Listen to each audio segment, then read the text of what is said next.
Très bien.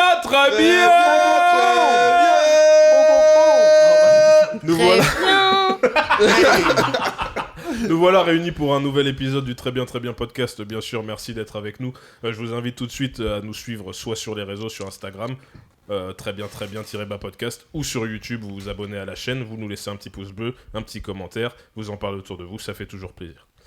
Donc aujourd'hui, on a un épisode spécial, on a une invitée, on a avec nous Esther, d'accord ? Amie de longue date. Et merci de me recevoir. Il n'y a pas de problème, on est très contente de la recevoir. On va parler de beaucoup de choses aujourd'hui. Notamment, on va parler un peu de son parcours. Elle est directrice artistique chez Columbia, c'est ça ? Ouais. Donc on va parler un peu de ça un peu plus tard dans le podcast. Et de son passé de baron de la drogue. Bien entendu, en tant que Griselda Blanco, dans son passé en Colombie où... Un gars. Mais avant toute chose, oui, alors avant toute chose, on voulait parler des hommes qui se font bouffer le cul. Alors... Wow. Son, that nigga came in shooting. Non, mais parce que c'est important.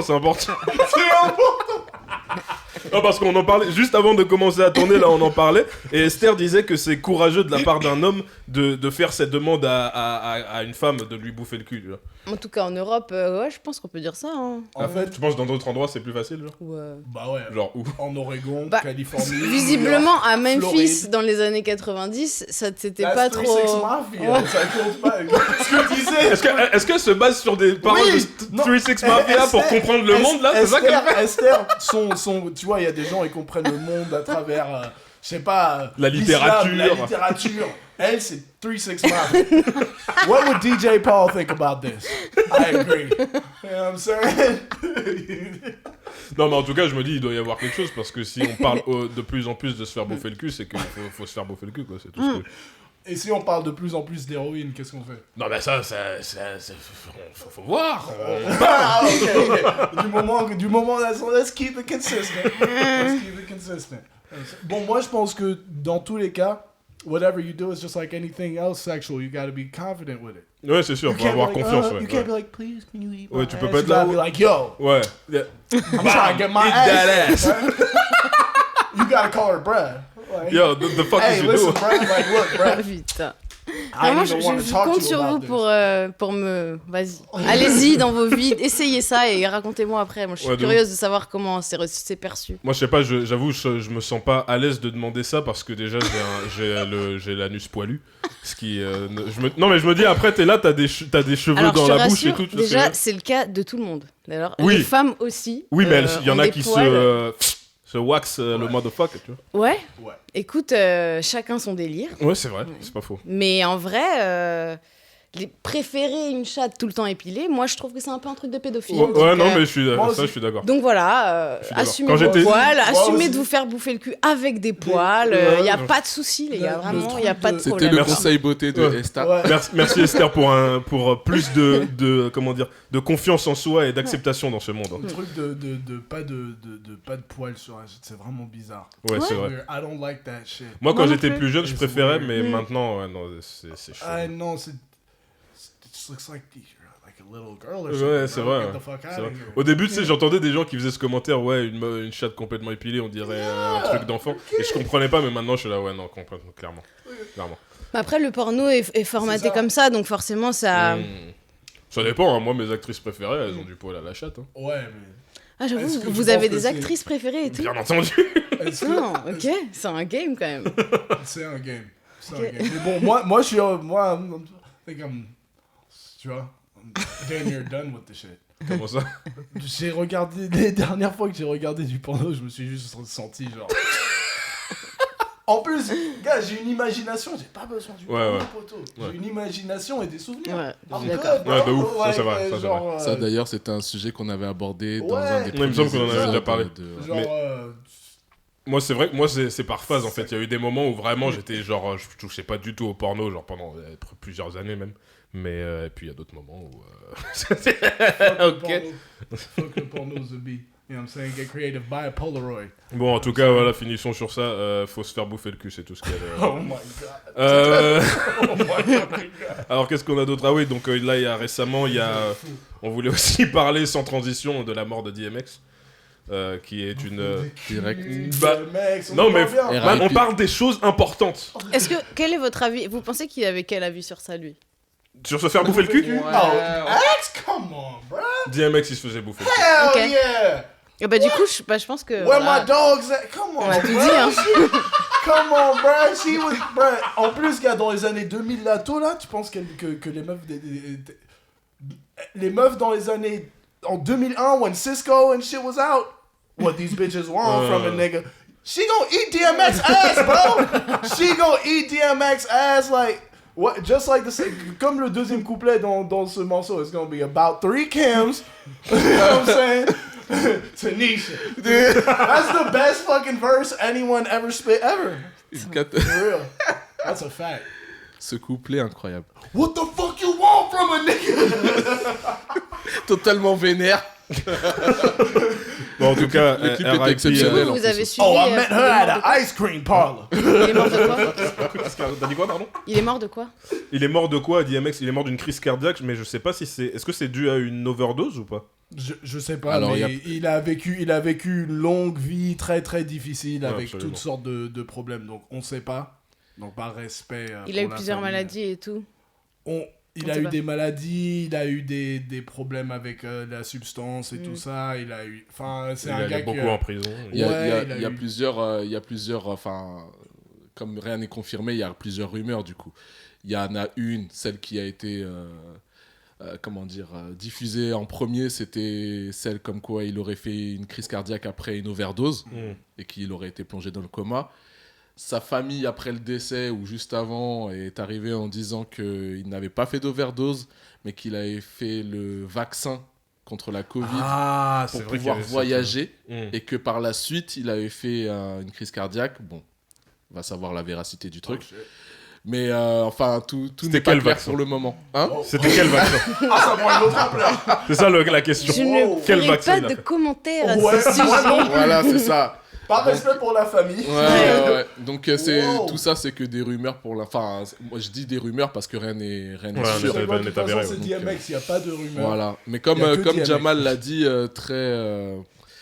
Et About ça three faisait Kims, longtemps about que three. c'était un gros consommateur apparemment, Ouais, donc absolument. ça laisse des Il avait séquelles. beaucoup Il avait de des démons, démos, il avait, enfin, personne ne regardait DMX en se disant particulièrement, lui, ce mec-là, il va bien. Ouais, clairement.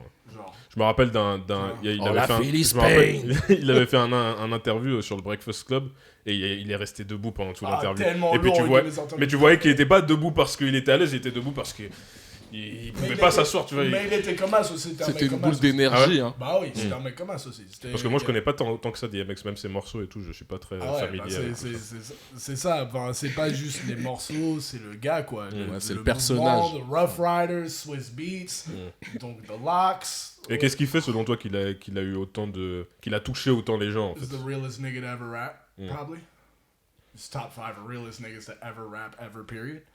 Genre, it's not particularly, c'est pas proche quoi. Ouais. Genre, DMX c'est un gars qui t'amenait ça, genre, cru quoi. C'était même pas un gars qui avait des bêtes de métaphores et tout ça. Ça c'est pour les écrivains. Moi je suis un artiste, tu vois ce que je veux dire. Il était différent ce mec là, tu vois. Il savait exprimer dans un moment où, tu vois, maintenant tout le monde est, je trouve, beaucoup trop confortable en exprimant leurs sentiments. Lui, il faisait ça à un moment où, gars, c'était pas, oh oui, parle-moi de ton traumatisme, et là. Non, c'était vraiment, yo, shut the fuck up, life is tough, nigga. Like, et lui, il avait le courage d'être émotionnellement honnête as a black man from where he was and the time he was. C'est courageux mon gars, hein. C'est pas n'importe quel gars DMX, tu vois, c'est pas n'importe quel artiste, c'est pour ça que lui sa mort, les gens in the hip hop community c'est dur. Ouais. It's a big one. It's really like surtout En plus, il était jeune. ouais. Ça, Ouais, il avait est mort 50 à 50 ans. Ça c'est vieux pour un rappeur. Mais ouais, c'est archi Bah, jeune c'est dans pas la jeune. vie. C'est jeune non plus. Mais c'est jeune pour une personne, tu vois. Bah oui, aujourd'hui les gens ils vivent jusqu'à tard. Hein. Non, enfin 50 l'espérance de vie est jusqu'à tard, mais bon, En même- dire que t'es jeune à 50 ans, c'est un peu... En même temps, Quand même. bah ça dépend de ton état d'esprit. Hein. Ouais, Ouais. c'est vrai. Il y a des gens, c'est un choix aussi. Tu vois, tu peux choisir d'être vieux super jeune si tu veux, tu vois. Et tu peux être comme notre grand-mère qui a l'âge de 80 balais. Oh, je vais aller débarrer. Ouais, c'est vrai. C'est un choix. C'est un choix. Ouais. Et ce mec-là, tu vois, et puis en plus, il a fait des trucs tellement lourds, genre. Il avait fait quoi? Genre, les flics l'avaient arrêté, il avait fait semblant d'être un flic à l'aéroport. Il a pris la voiture de quelqu'un, un truc de... Une légende. Ça fait mal, quoi. Ça fait vraiment mal. One of the best artists to ever do it. Est-ce qu'il a eu beaucoup d'influence dans le rap français, DMX, ou pas? Pour moi c'était ma génération, on va dire, qui se l'est pris de plein fouet. Moi, je peux dire que DMX, il nous a influencé, mais de malade. C'est-à-dire que c'était un point où, quand DMX il est sorti, si je me souviens bien, là, c'était 98, c'est ça? Et en plus, il avait sorti 2 albums presque en une année. Ouais. Ah ouais, c'était... Pour moi, c'était comme si c'était la première fois que je voyais ça. Et en fait, ce qui était fort avec DMX, c'est que... là, par exemple, si je parle des gars avec qui je traînais et tout le tralala, on a tous été... on s'est pris de pleine face le personnage de DMX. Et on le sentait proche de nous. Alors qu'on ne comprenait pratiquement rien de ce qu'il disait, on le connaissait pas. C'était un gars de New York, c'est-à-dire que l'impact qu'il a eu, je pense que j'avais pas vécu ça depuis le Wu-Tang. Ah ouais, quand il est arrivé, ouais, vraiment. Franchement, c'est comme si c'est comme je disais ça à Jamal tout à l'heure, c'est quand DMX il est arrivé, c'est comme si c'était un mec de Paname, quoi. Tu vois? Ah ouais, comment ça? Ouais, vraiment. Bah, c'est dans le sens où la manière, ce qu'il dégageait, c'était pas New York. C'était la grisaille comme nous. Tu vois? Non, parce que je me dis, c'est intéressant, parce que Jamal nous dit que l'une des raisons pour lesquelles il a autant touché les gens, c'est parce qu'il était tellement vrai et tout. Ouais. Mais le fait qu'il ait touché autant en France alors qu'on comprenait pas ce qu'il disait. Parce que ça se ressentait. Ouais. Tu vois? Et la musique, c'est beaucoup du ressenti. L'émotion. Et pour le coup, avec DMX, t'étais servi. Ouais, ça c'est sûr. Ouais. Après, non, j'allais dire aussi que sa manière aussi de rapper en tant qu'interprète, c'était vraiment quelque chose qui n'était pas commun. Tu vois ce que je... Ouais. La manière comment il se plaçait, la manière comment... Tu vois, il avait un truc, quoi. Il avait vraiment un truc. Et petite anecdote, là, ce matin, je pensais, parce qu'on savait qu'on allait aborder ce sujet-là aujourd'hui, et j'étais en train de penser j'étais en train de me remémorer les années où, en fait, il est sorti. Et j'ai automatiquement pensé à toute cette époque où il y avait les sonneries de téléphone customisées. Ouais, c'est vrai ça. Et le Rough Riders Anthem, c'était une des sonneries qui était sur le plus de téléphones des gens que je connaissais. Sur tous les T20, big up les années 90, tous ceux-là qui sont là. Combien de gens sont fait planter avec des tournevis quand ce sont les sorties? Et puis combien était la cigarette à l'unité à l'épicerie? La cigarette à l'unité. Moi, je fumais pas, mais c'est quelque chose qui m'a... Ça existe toujours, ça?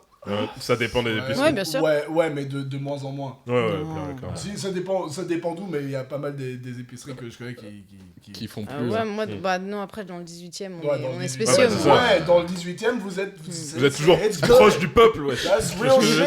Non, pour moi, le quartier, il est bien. C'est ça, le quartier est en mauvaise santé si je peux pas acheter une cigarette à l'unité. Chez l'épicier. Techniquement, tu vois, peut-être pas financièrement, mais socialement, il y a un truc. Il y a des chances pour que même dans le 18e, d'ici quelques années, ça puisse plus se passer. Ça, Est-ce que je peux acheter une cigarette à l'unité ici? Est-ce que quand c'est fermé et je vois que vous êtes toujours derrière la caisse et que c'est ostensiblement fermé, mais que je vous connais, you gonna sell me my shit, you real one. Mais c'est que là, pendant le confinement, il y a des épiceries carrément où ils ferment le rideau, mais ils laissent allumer dedans, et si tu toques, ils ouvrent. Ah ouais? Ouais, on m'a acheté. C'est bon à savoir, ça. On m'a acheté avec, je vais le censurer parce que to protect, mais je dirais pas non plus où on était parce que je voudrais pas que les forces de l'ordre fassent chier les épiciers. Faut protéger les commerçants. Fighting for the people, big shout out à tous les épiciers qui font ça illégalement. Tu vois, merci les gars. Qui vendent de l'alcool à ces jeunes en perdition. Après, il y a des snaps aussi. Il y a des snaps. Ah, comment ça, il y a des snaps? Il y a des snaps qui te livrent de l'alcool et des clopes et de la bouffe toute la nuit. Mais même ça sur des gens. Mais même sur Deliveroo, ils font ça, je crois. Non, Deliveroo, c'est jusqu'à 21h30. Jusqu'à 21h30 pour commander même de la bouffe? Ouais. Non. Si, je te jure. Ah bon? Ah, peut-être. Je sais pas, moi, il me semblait avoir commandé. Faut que j'arrête de commander sur Deliveroo, ça coûte trop cher. That's a terrible idea. Ça coûte vraiment cher. Très Oh, cher. you've been running up a bag. Non. Là, You've blown a bag. là, je me suis calmé parce que frère, c'est bon. Non, il faut dire ça dans un morceau. Blow a bag on Deliveroo. You know what I'm saying? Bon, en tout cas, encore une REP. fois, REP à DMX, hein, une légende. Tragic. On Et qui- attendait beaucoup. Moi, c'est fou parce que je disais tout à l'heure à Jamal, on en parlait un petit peu, on a brisé le secret. Parce qu'il faut savoir qu'en général, on essaie d'éviter de parler des sujets entre nous, Ouais. qu'on va aborder pendant le podcast À pour part justement Chirac. avoir cette spontanéité. Mais je disais à Jamal que malgré que DMX avait 50 ans et tout le tralala, j'attendais encore beaucoup de lui. Ouais. J'attendais son prochain album qu'il avait l'air de préparer avec Swizz Beatz, qui va peut-être sortir d'ailleurs, Ouais. je sais pas. Ouais, sûrement. Et donc voilà quoi. D'un autre point de vue, tu vois, quand il y a des artistes comme ça qui meurent, faut pas être trop triste parce qu'il faut se dire Ça le 50 ans libère. dans la vie de DMX. Ouais. Trust me. Trust me. That's a long time. Trust me. All the most beautiful women, the flyest cars, all the shit, bro. He got it. Il a fait tout. Il a fait tout. Il a aussi beaucoup souffert. Tu vois ce que je veux dire? Et tu vois, qu'il repose en paix. Là, Ouais, ça vraiment. it fits le personnage parce qu'il il était mal, tu vois. Il était très très mal pendant très longtemps. Et d'une certaine façon, je dis pas que je le souhaite ou quoi que ce soit, de loin de là. Mais il y a un certain truc. Je suis sûr qu'il y a pas mal de gens dans sa famille qui doivent se sentir de Un la peu même apaisé à ce niveau-là. façon. Ouais, tu vois, t'as des gars comme ça, Ah ouais, You non, know. c'est clair. it is what it is. Quoi, tu vois. C'est clair, c'est clair. Rest in peace, DMX. God damn. Repose en paix, DMX. Merci pour tout.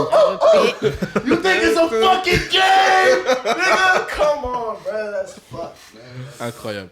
Bon, passons à la suite. Alors, il y a eu une autre mort là récemment, c'est le prince Philippe, le mari. Pourquoi vous rigolez? Vous êtes des maths? Yo, why? Non, moi, Mais c'est vous qui rigolez. J'ai pas rigolé.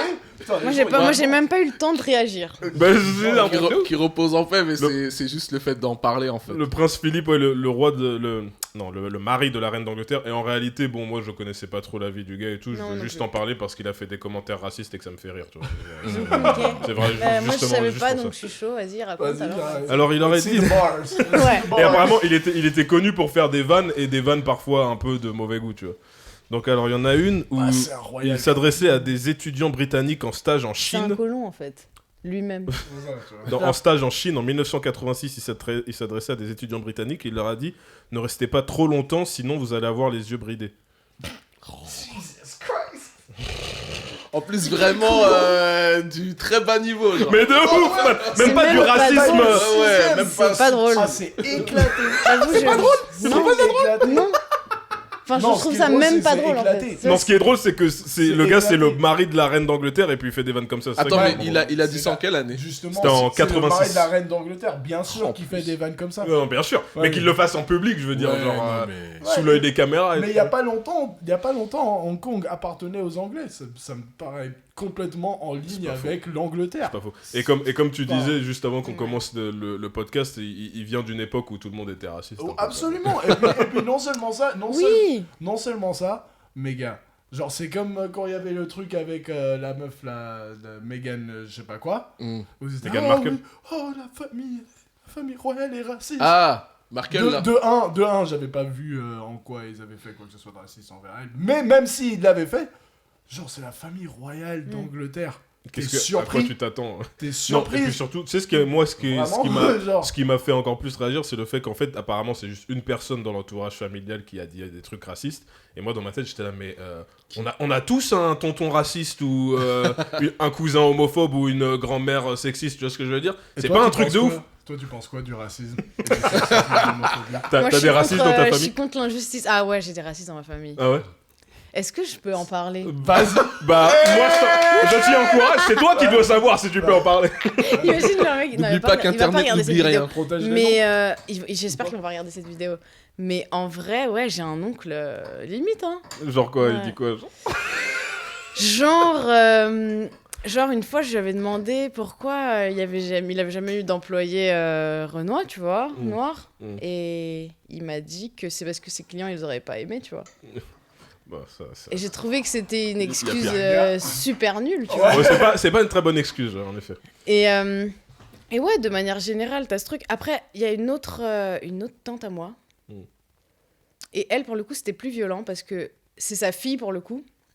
Enfin, un jour, on avait un débat à table et elle me disait qu'elle préférerait que sa fille soit avec quelqu'un de blanc et de français et que c'était pour des questions de proximité culturelle. Et ce débat-là, moi, il m'a fait plus mal parce que je me suis dit que là, pour le coup, c'était vraiment la pire mentalité. Tu vois, alors là, pour le coup, tu peux pas être plus raciste que ça, en fait. Bon, moi, je trouve pas ça. Moi, je trouve ça compréhensible dans une certaine mesure. Le fait de plus vouloir... le truc de culture que le truc de couleur. Ouais, c'est ça. Je comprends pas comment tu peux souhaiter à ton enfant... Enfin, en fait, de base, ça se justifie pas de souhaiter à ton enfant ci ou ça, ou de lui dire comment il doit aimer ou qui, comment. Déjà, ça, c'est nul. Ouais, c'est sûr. Déjà. Et en plus, du coup... Ah, parce qu'en plus, on avait ce débat-là sur... D'ailleurs, parce qu'on parlait des Noirs, parce qu'on parlait du fait que c'est vrai que mes deux sœurs avaient des petites amies noires à ce moment-là. Et du coup, ils étaient en mode oui, enfin, tu vois, petit débat en mode ils nous faisaient des petites piques, tu vois, gentiment, mais tu connais. Bien et sûr. du coup, moi, j'ai mis ce débat. J'ai dit, mais tu sais, peut-être qu'Anna aussi, quand elle sera grande, elle va sortir avec un noir. Et puis, et puis elle me disait, ah bah non, et tu vois, c'est ça. Ce débat-là, il m'a fait plus mal que mon oncle, parce que je sais que mon oncle, il a un espèce de racisme ignorant du sud de la France, qu'il connaît aucun noir, tu vois. Le racisme de base. Voilà, tu vois. Même sur les Arabes, il a plein de préjugés. Pourtant, son meilleur pote, c'est un musulman arabe qui s'appelle Kader, tu vois. Enfin bref, tu vois, mon oncle, c'est un mec du Sud, c'est un blédard français, tu vois. C'est un blédard français. Alors que mon autre tante, c'est une meuf très, très éduquée, très riche de Paris, dont sa fille va des lycées de ouf, enfin, à des écoles de ouf. Et du coup, ce débat-là, il m'a fait plus mal, tu vois. She gonna date black dudes. Bah, mais elle a, comment dire, expliqué un petit peu son propos et tout. Parce que moi, j'ai déjà eu on a eu un vrai débat avec quelqu'un de ma famille. Et tout ce débat m'a fait un peu mal parce que je me suis rendu compte que cette idée, elle était ancrée en elle, tu vois. Et que c'était... Enfin, tu vois, son racisme, il est naturel pour elle, tu vois. Elle a ça fait mal. un petit peu dans le sens où, est-ce qu'elle avait cette pensée-là dans un souci de protection oui. pour protéger, comment dire, la future vie éventuellement maritale, par exemple. Oui, c'est exactement ça. Ouais. Mais moi, je trouve que même ça, je trouve que même ça, c'est un préjugé horrible. Ouais. Tu vois. Parce que même de toute façon, ta couleur de peau détermine pas comment t'as été élevé, ni quelle valeur tu peux avoir. C'est pas faux. Mais même, enfin, ça n'a aucun rapport avec absolument rien. C'est sûr, c'est des conneries. Concrètement, c'est des conneries. C'est clair, mais la culture, en fait, dans laquelle t'as été élevé, ça influence beaucoup ton comportement. Ça, absolument. Et ta manière aussi d'interagir avec les autres. Tu vois. Par exemple, je sais pas, le fait même, par exemple, d'avoir grandi avec une double culture, là, ce qu'ils appellent la double culture, c'est-à-dire, par exemple, moi, je suis un enfant d'immigrés. J'ai grandi je suis né en France, j'ai grandi dans l'école française, j'ai grandi avec toutes sortes de personnes, d'autant plus que XX représente, j'ai grandi avec toutes sortes d'origines autour de moi. Du coup, en fait, le truc, c'est que malgré tout aussi, en fait, je suis la première génération que, en fait, je fais partie... J'ai encore le truc que mes parents m'ont transmis, que eux ils ont ramené de là-bas. Et donc en fait j'ai grandi avec ces deux trucs là, mais que toi tu transmets aussi du coup. J'essaye, mais déjà je suis en train de me rendre compte, parce que maintenant j'ai des enfants, je me rends compte que en fait c'est, comment dire, je le transmets peut-être différemment. Il y a aussi un côté où je suis en train de prendre des vengeances sur ma manière de grandir. Tu vois ce que je veux dire. Il y a aussi un autre truc, c'est que je me rends compte que il y a une difficulté en plus, pour rejoindre un petit peu malheureusement le discours de ta tante, si j'ai bien... Il y a aussi un truc que c'est plus facile de comprendre quelqu'un qui a, entre guillemets, grandi un peu comme toi que le reste du monde. Et en fait, ça implique que peut-être elle devrait expliquer, au lieu d'être contre, de se dire, de préparer, de dire, bon, tu vas faire face à un monde où, en fait, il y a des gens qui n'ont pas grandi comme toi. Il va falloir être plus tolérant, plus patient, parce qu'il y a des fois où il y a des choses qui vont être difficiles à vivre, à accepter, mais c'est la vie que tu choisis. Mais tu sais que je pense que c'est justement parce que c'est pas facile qu'il faut surtout pas décourager ton enfant de le faire. Ah ouais, non, mais Au clairement. contraire, c'est parce que c'est difficile qu'il faut absolument le faire. Et je pense même que si... Et d'ailleurs, même avec Internet, je pense qu'Internet, ça a beaucoup plus de pouvoir que ce qu'on croit. Sur l'éducation des enfants. À savoir, Esther, c'est la ministre du Dark Web. Ouais, de ouf. Mais Pas de du tout, ouf. non, c'est pas vrai. Moi, à chaque fois que Esther me dit ouais, viens, je vais te montrer une vidéo, j'ai peur. Yo, when I want a brick, Je suis C'est en pas fou. le dark web. yo, when I want a pistol, C'est pas le... allegedly. Ok, mais ça, tout le monde peut le faire. Hein. I'm joking. Non, mais je suis d'accord. Là où je suis d'accord avec toi, c'est que, en tout cas, plutôt que de décourager, moi, je dis vraiment, faut préparer. Parce que de toutes les manières, il y a pas. Ouais. Moi, je pense qu'il n'y a pas d'issue. Tu vois ce que je veux dire? Surtout quand on vit dans un pays comme la France, où il y a tout plein d'origines, C'est ça. tout plein de diversité et tout le tralala. Et ben, il faut dire, bon, bah, tu vas. Voilà, c'est comme ça. Le pays est fait de plusieurs types de personnes. Et ne fuis pas, va au-devant du truc. Après, tu sais, essaie d'apprendre. l'école est pas assez bien faite pour ça aussi, tu vois. Ouais, Genre, c'est sûr. c'est pas normal. Moi, je me rappelle quand je suis arrivée en France, j'avoue que j'étais fascinée par arrivée de Colombie. Mhm. J'étais fascinée par les plein de cultures qu'il y avait. À Bogota, il y a des Colombiens et des étrangers riches.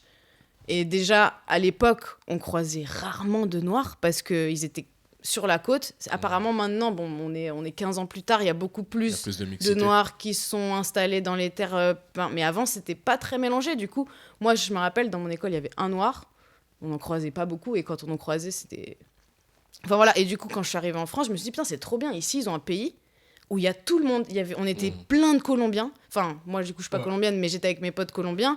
En France, Ouais. moi, j'en Ouais. ai jamais J'ai retrouvé. je crois. Mais non, mais il y en a C'est trop. les Latinos Mais qui il y en a trop. Il y en a vraiment beaucoup. Moi, c'est les Et Péruviens. j'ai retrouvé à du coup mort. des potes brésiliens. Ah ouais.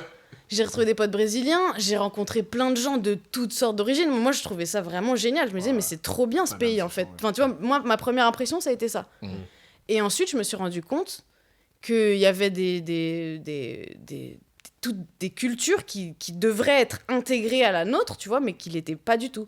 C'est-à-dire que moi, au final, du fait que j'habitais dans le 18e, j'imagine, et que j'étais quelqu'un de très sociable, que je venais d'Amérique latine, du coup, j'avais le dialogue très facile, je me faisais 10 000 potes par jour. Enfin, au début, ça m'a aussi beaucoup apporté de problèmes, hein, faut pas se mentir. Ouais. Mais en vrai, j'ai fait beaucoup de rencontres et tout. Du coup, moi, je sais pas, au bout de 6 mois en France, je savais cuisiner du mafé, tu vois. Mais Fire. quand je rencontrais des gens, ils savaient, on n'avait pas du tout le même rapport. Et du coup, j'étais très étonnée de voir que les Français étaient absolument pas aussi enthousiastes que moi Les Français de ou les cette Parisiens? diversité, tu vois. Les Parisiens, je pense. En vrai, les Français, je connais pas assez bien le reste des Français, mais tu vois, en C'est vrai, ça m'a... En Ça m'a un peu Aquitaine, étonné. Là, je pense que c'est pire. En Aquitaine, est-ce Mais qu'ils après, sont tu à vois, là, propos je parle vraiment d'une espèce de généralité des gens que je pouvais croiser à la fac. Ouais, bien sûr. Mais en vrai, aujourd'hui, je suis entourée de gens qui sont comme moi, au final. Ouais. Et c'est ce qui est beau à Paris, c'est qu'au final, tu rencontres aussi des gens qui sont vraiment... En fait, je pense qu'à Paris, il y a ce truc où il y a des gens qui sont vraiment très, très, très ouverts. Et c'est un peu le qui tout double. T'as pas vraiment d'entre-deux. J'ai l'impression, après, c'est peut-être une impression, hein, mais... Voilà, en tout cas, au début, ça m'a vraiment choquée. Je me suis vraiment dit qu'il y avait un truc à l'école qui n'était pas bien fait. À l'école, on devrait apprendre plein de choses de la culture. Je sais pas, par exemple, les peuples qui sont allés à la guerre avec la France, par exemple, leur culture devrait nous être familière, tu vois. Ah, c'est comme Tu ça devrais que savoir, quand tu d'où dis vient l'école, ton c'est croissant. dans le programme, Ah ouais, tout ça. Je te parle de la moi, base. Je pensais que tu parlais... parce que j'allais essayer de contrebalancer un peu ton discours. Mais parce que si en disant tout que ça était... dépend aussi, peut-être aussi beaucoup des quartiers. Parce que moi, j'ai travaillé dans des écoles et j'ai aussi été à l'école. Et en fait, le truc, c'est que tu peux avoir différentes politiques suivant les écoles. Où en fait, tu as les enseignants, les directeurs qui vont essayer de favoriser l'échange, le partage au niveau des cultures, au niveau de Mais social et ça tout, aussi, bien tu sûr, vois. je suis complètement Et d'accord il y en avec a toi. d'autres frères, voilà. Tu vois. Mais là, ouais, Mais en carrément, vrai, là, ça toi, tu devrait. parles du Mais là, programme, moi, je te et parle là, du suis- programme. ouais. Et c'est pas normal, tu vois. C'est pas normal que les. Enfin, tu vois, on est dans une société où il y a des gens qui sont concernés par différentes parties de l'histoire Pourtant, on raconte pas toutes ces histoires-là, tu vois. Et c'est pas normal, parce que du coup, comment on peut se comprendre entre nous ? Comment on peut vraiment s'aimer si on se connaît pas ? Tu vois ce que je veux dire ? Ah ouais, non, mais c'est clair. Et en fait, ça devrait passer par l'école, en fait. Tu vois, ça a pas de sens. Parce que du coup, tu peux pas imposer aux gens qui ont un foyer raciste de père en fils de changer. Par contre, si déjà à l'école, au moins, ils sont dans un espace où on leur inculque des vraies valeurs, où on leur apprend, regarde, en arabe, ça se dit... Enfin, après, ils vont crier à l'islamisation de la société. Mais en vrai... T'as vu que quand mais en vrai, c'est ça qu'on devrait faire. Ça en place, même l'apprentissage de langues étrangères comme le chinois, je parle de genre en primaire, comme le chinois, enfin le mandarin, et donc, ou l'arabe, ou des trucs quoi. comme ça, c'est la fin du monde, quoi. Donc, sur BFM le soir, t'entends des trucs, frère. Non, le truc aussi, c'est que l'allemand, l'espagnol, l'italien, c'est tranquille. Donc, c'est ça dépend à quel niveau de. Comment, bro? Mais de toute façon, c'est bien connu, les études sociologiques en parlent, que l'école. Merci beaucoup. À chaque fois que je parle de sociologie ou d'anthropologie, non, ce que je veux dire, c'est que c'est connu que l'histoire, la façon dont elle est racontée à l'école, elle est plus là pour, légitimer l'État français exactement. Et sa position par rapport au monde et le projet qu'ils essaient de pousser, qui est sûr. celui de la République indivisible et tout ça, mon cul, que vraiment nous pousser à nous comprendre les uns les autres et à vivre bien ensemble. Quoi. Tu sais quoi ? Et particulièrement ces derniers jours, j'entends beaucoup parler de projets républicains, et d'ailleurs, toi, t'en as parlé, je crois même on en a parlé pendant le dernier épisode, vite fait. Mais je suis vraiment curieux d'essayer de comprendre ce que c'est que ce projet républicain, finalement.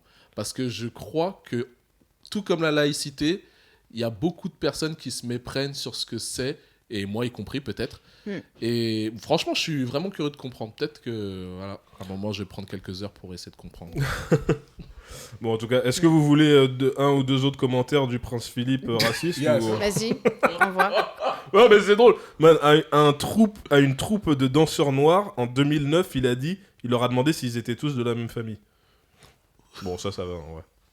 En fait, elles sont faibles, c'est marrant. Punch, hein. Ouais, bah non, bah il va, c'est ouais. Bon. J'étais beaucoup plus chaud On préfère Jean-Marie. Beaucoup plus chaud. C'est un meilleur challenger. Moi, je trouve ça un peu nul, ouais. C'est nul de ouf. Il y en a une autre où il a dit, il a demandé à un aborigène en Australie s'il se battait toujours à coups de lance, et il a demandé à un étudiant qui revenait de Papouasie-Nouvelle-Guinée s'il avait bien réussi à ne pas se faire manger. C'est nul. Mais on dirait, je te jure, tu sais quoi ? On dirait un. C'est même pas. Mais c'est même pas assez raciste pour que ce soit drôle. Oui, on dirait pas un faux compte. On dirait, tu sais. On dirait un. Ouais. Et attends, scandale encore lorsqu'il déclare à propos d'un compteur électrique vieux et défectueux lors d'une visite dans une usine écossaise qu'il avait sans doute été installé par un Indien. C'est pas possible. That one, I ain't gonna lie. C'est drôle ça. Bon bah, There's something there. Parce que c'est vrai que eux là-bas, c'est les Indiens qui te disent. Ouais, de ouf. Fait. C'est ça, tu vois. En fait, en fait, j'aime bien les. Chaque pays a son. C'est ça. A son Moi, j'aime racisme bien particulier. Comme j'avais dit une autre fois, tu vois, autant Israël-Palestine, j'aimerais que. Autant Ja Rule 50 Cent, je veux jamais qu'il soit libre. Tu vois, il y a des conflits, il faut que ça continue. Et je sais que c'est pas bien de dire ça. Mais il y a des trucs, il faut que ça continue. I would never want to see y'all be friends, bruh. Fuck that nigga, bruh. You remember what he said? Wow. You know what I'm saying? You remember what that nigga did, bruh? Don't forget. Come on, bruh. Come on, Jesus will forgive him. Alors, on avait un autre sujet de conversation qui est en fait. God forgives. I do. No, Maybach music. Putain, Rick Ross, wesh. On avait un autre sujet qu'on voulait aborder, c'est d'ailleurs en fait Esther qui... Non, Ouais. de merde. Non, c'est pas de ça dont on avait parlé. Non, c'est que Esther nous a dit qu'en fait elle avait une critique sur notre dernier épisode. Ah ouais, j'ai une critique sur votre Notamment, je crois que c'est sur Lil Lil Nas X, c'est ça? Ouais. On remercie Esther déjà de regarder notre épisode. Absolument, absolument. Alors vas-y, Bah on t'écoute. écoute, SO à Tim qui est un grand fan qui regarde tous les épisodes. Hein. Ouais. SO. En fait, je suis pas du tout d'accord avec vous en fait. Genre, en fait, j'ai pas du tout. J'ai pas aimé le fait que vous considériez pas vraiment le vrai propos en fait D'accord. de ce clip. Et c'est quoi le... Illumine-nous. Et c'est-à-dire que en fait, c'est très facile de direct dire oui ou là ou le diable machin. On parle d'une culture. On parle des États-Unis, une culture où dans chaque série Netflix que tu peux imaginer, il y a toujours une représentation du diable super cliché. C'est-à-dire que c'est un État hyper catholique, Non, mais chrétien, pardon. Ouais, catholique, ouais. Enfin, C'est déjà de chrétien, machin, mais dans un truc super... c'est de la pornographie de la chrétienté. Tu vois ce que je veux dire ? Ils ont Ouais, tout... je vois ils ont tout... Enfin bon, bref. Ouais, c'est sûr. Et du coup, culturellement, en fait, ces symboles-là, ils n'ont pas le poids qu'ils peuvent avoir ici en Europe. Donc ça veut dire que toi, tu juges et tu analyses à partir d'un prisme qui ne fait pas honneur, du coup, au message qu'il a voulu transmettre, lui. C'est-à-dire que dans son clip, il fait tout ce qu'il fait, machin. Et c'est justement ça, c'est-à-dire que tu peux pas aimer Freeze et ne pas aimer ce que Lil Nas X a fait dans son clip. C'est-à-dire que c'est de l'hypocrisie. Mais alors, Genre- je comprends pas pour toi, son propos, c'est quoi alors du Son coup, dans le propos, fond Moi, j'ai pas compris son propos, c'est de dire, bah vous dites que les gays on va aller en enfer, et ben regarde, j'y vais. Tu vois Ah, si c'est ça le propos. C'est Moi, j'ai pas genre, compris. et ben voilà, ben maintenant j'y suis. Ouais. Et pourtant t'es toujours pas content. Après, je Je t'avoue. vois, Tu vois je C'est vois, ça que tu je vois. comprends. Moi, Mais j'ai bien toujours sûr que pas- c'est ça, je moi, comprends. j'ai toujours pas vu Non le mais clip. non Ouais, ouais. seulement c'est ça que je comprends, non Ouais, seulement surtout que là, c'est le ramadan, donc... non mais non seulement c'est ce que je clairement, comprends, je vais mais pas en le plus regarder. c'est ce qui est corroboré par tous les mèmes que Lil Nas X lui-même a réalisé sur son compte Twitter après le clip en disant wesh C'est les un gars, des meilleurs comptes Twitter je de tous voulais les temps, créer ce Lil Nas X. débat, je ouais. voulais Non, créer non, ce de débat, ouf, je non. l'ai créé, regardez maintenant, je vous mets face à vos contradictions. Tu vois ? Et quand tu le regardes vis-à-vis de la culture américaine qui est complètement qui pornographie pour moi ce truc à paradis enfer machin, bah en fait c'est pas si choquant que ça. Regarde par exemple, l'analogie que je faisais la dernière fois, c'est exemple, tu regardes une vidéo en Jamaïque où il y a un enfant dans une fête de famille qui a à peu près 5 ans, qui est comme ça en train de danser, et puis sa tante se met à quatre pattes devant lui et twerk sur lui. D'accord ? Throwing it back, bro. Throw that ass back. Si t'as une compréhension des différents prismes de vision des choses selon les différentes cultures, tu peux comprendre que bah, pour eux, c'est pas choquant de faire ça. Pourtant, tu peux aussi comprendre Ouais, que c'est si tu montres ça à ta tante super religieuse, elle va dire mais c'est un scandale, Ouais, tu vois. absolument. Et ben Ou à pour moi, moi. c'est la même chose qui se passe avec le clip de Lil Nas X. C'est-à-dire que vous avez jugé ce clip d'une façon d'un point de vue qui n'est pas le bon. Et je comprends, hein, du coup. C'est exactement comme les phrases qui peuvent aller un peu trop loin chez Dieudonné. Ou... Enfin, ok, il y a toujours un truc mais c'est fait pour. Du coup, il faut rendre à César ce qui est à César. Et je trouve que vous avez été beaucoup trop fort dans votre jugement et qu'en réalité, ce qu'il a fait, c'est énorme.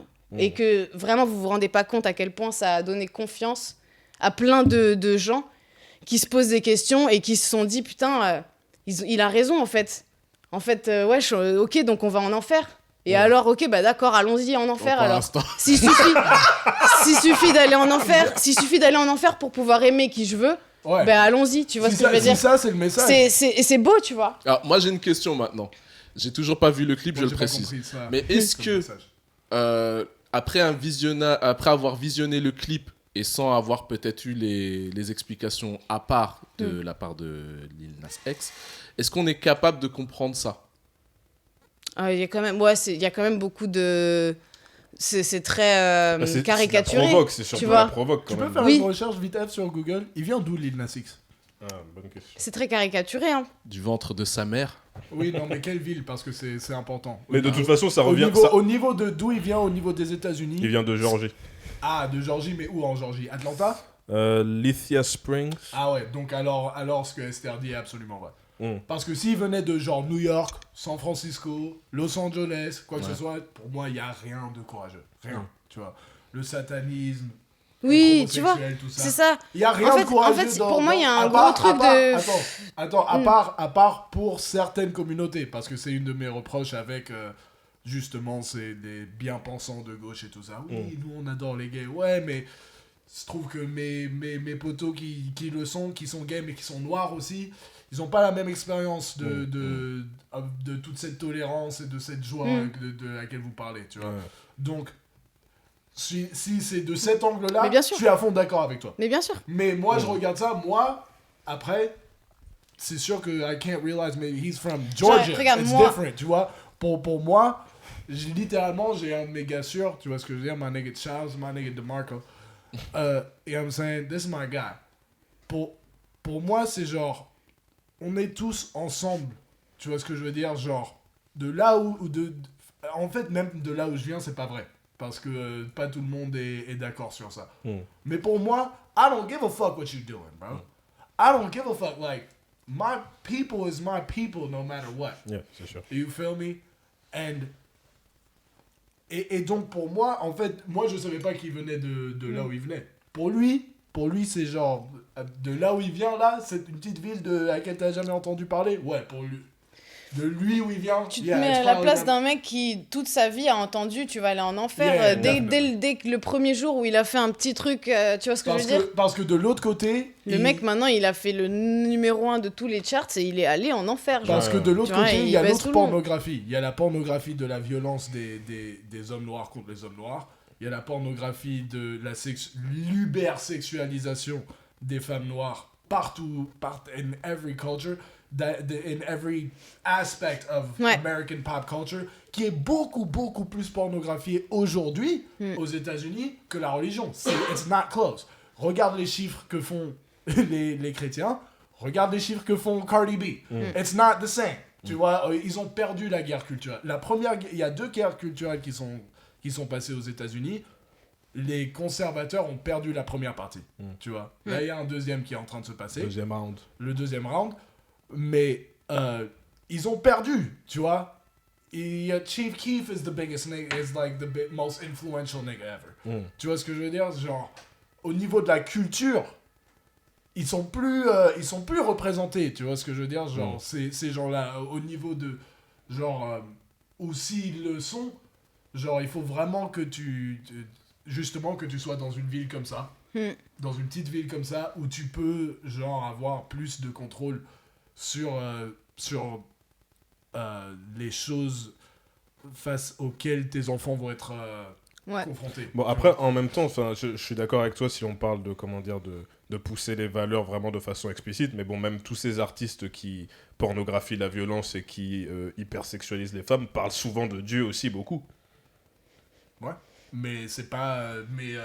gars, dans les clips de rap, il y a quoi? Il y a une grosse croix ou il y a un cul et des diamants, faut arrêter. Les deux. Non, il n'y a pas les deux. Il n'y a pas les deux. That's bullshit. Peut-être qu'en 2001, oui, 50 avait la grosse croix. On est en 2021, les gars. C'est des conneries. C'est même pas... Ils se le font tatouer carrément sur la peau. This is ridiculous we're talking about. Là, aujourd'hui, les petits, ils se mettent des croix à l'envers et ils se tatouent des 666 sur... Faut arrêter. Faut arrêter. Mais tu vois, mais c'est du symbolisme. Ouais, mais c'est éclaté. C'est éclaté. Non, mais je dis pas que c'est chambé. C'est je peux respecter parce que lui, he comes from a small town in Georgia. A lot of these niggas come from super liberal cities. Les gars, ils se tatouent de oh, je suis un t'es pas un rebelle, you're a drug addict, nigga. You're a dope fiend. You're a dope fiend, nigga. It is what it is. Tu vois ce que je veux dire? Mais genre, le truc de... C'est une perspective aussi française, tu vois, que vous nous voyez... Et vous êtes très athée ici, et vous voyez notre niveau de religiosité, et vous pensez, mais genre, oui, ça existe, mais genre, dans les villes où il y a plus de gens que dans les endroits ruraux, donc la plupart des gens, la culture qui affecte la plupart de ces gens-là, et qui est aussi très écoutée dans la campagne rurale, c'est la culture black, c'est nous.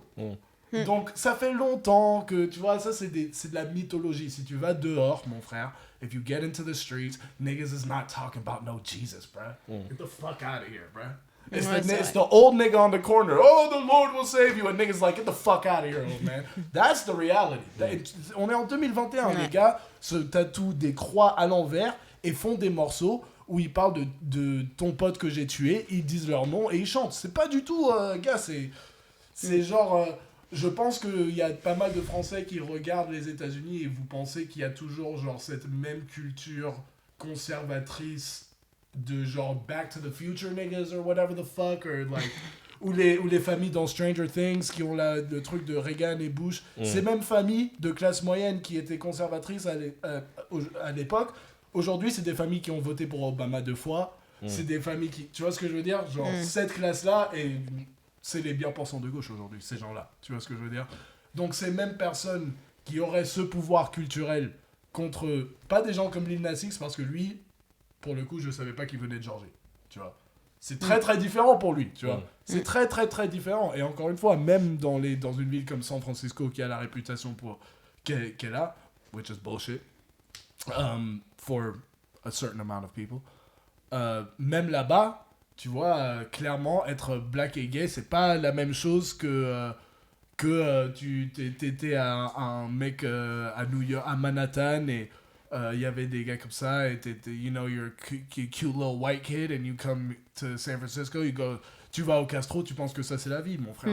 Non, mon frère. Ouais. Non, pas du tout, tu vois. Et donc, à ce niveau-là, t'as raison. Je pense. I'll give you that. Mais le satanisme, c'est éclaté, les 666 sur les tasses, c'est éclaté, les croix à l'envers, c'est éclaté. Ouais, mais du Tu coup, provoques c'est pour personne. ça qu'il faut sortir le truc de son... En fait, Ouais, il ne faut pas sortir... C'est comme si tu prends... tu sais, quand tu prends une interview et que tu sors juste le mot et que tu Ouais, de son mets... contexte. Tu vois, en T'as vrai, raison. c'est pas ça qui se passe dans ce clip. Tu vois ce que je veux dire?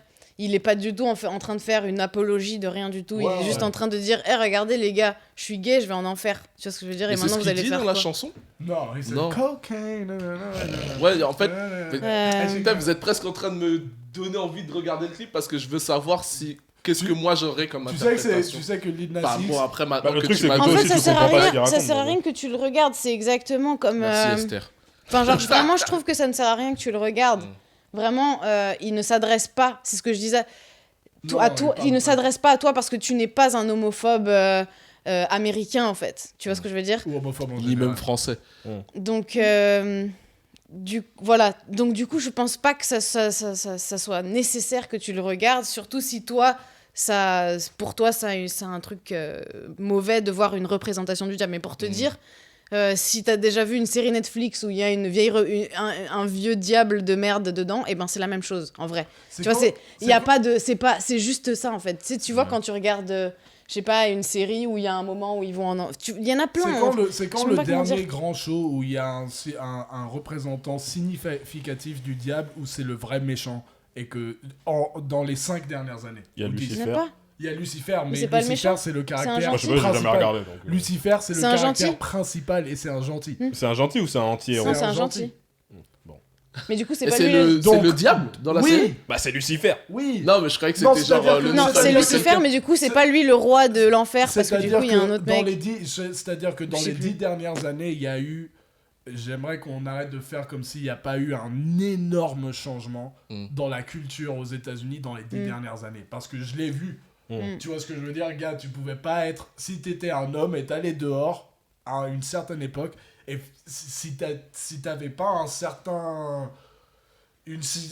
Si t'étais pas prêt à faire certaines choses, mon gars, t'étais dans une mauvaise position, mon gars. You were gonna get hurt, bro. Like, genre, il y avait beaucoup moins ce truc de genre, oui, il faut prendre en compte les sentiments des gens et tu sais jamais par quoi quelqu'un est en train de passer.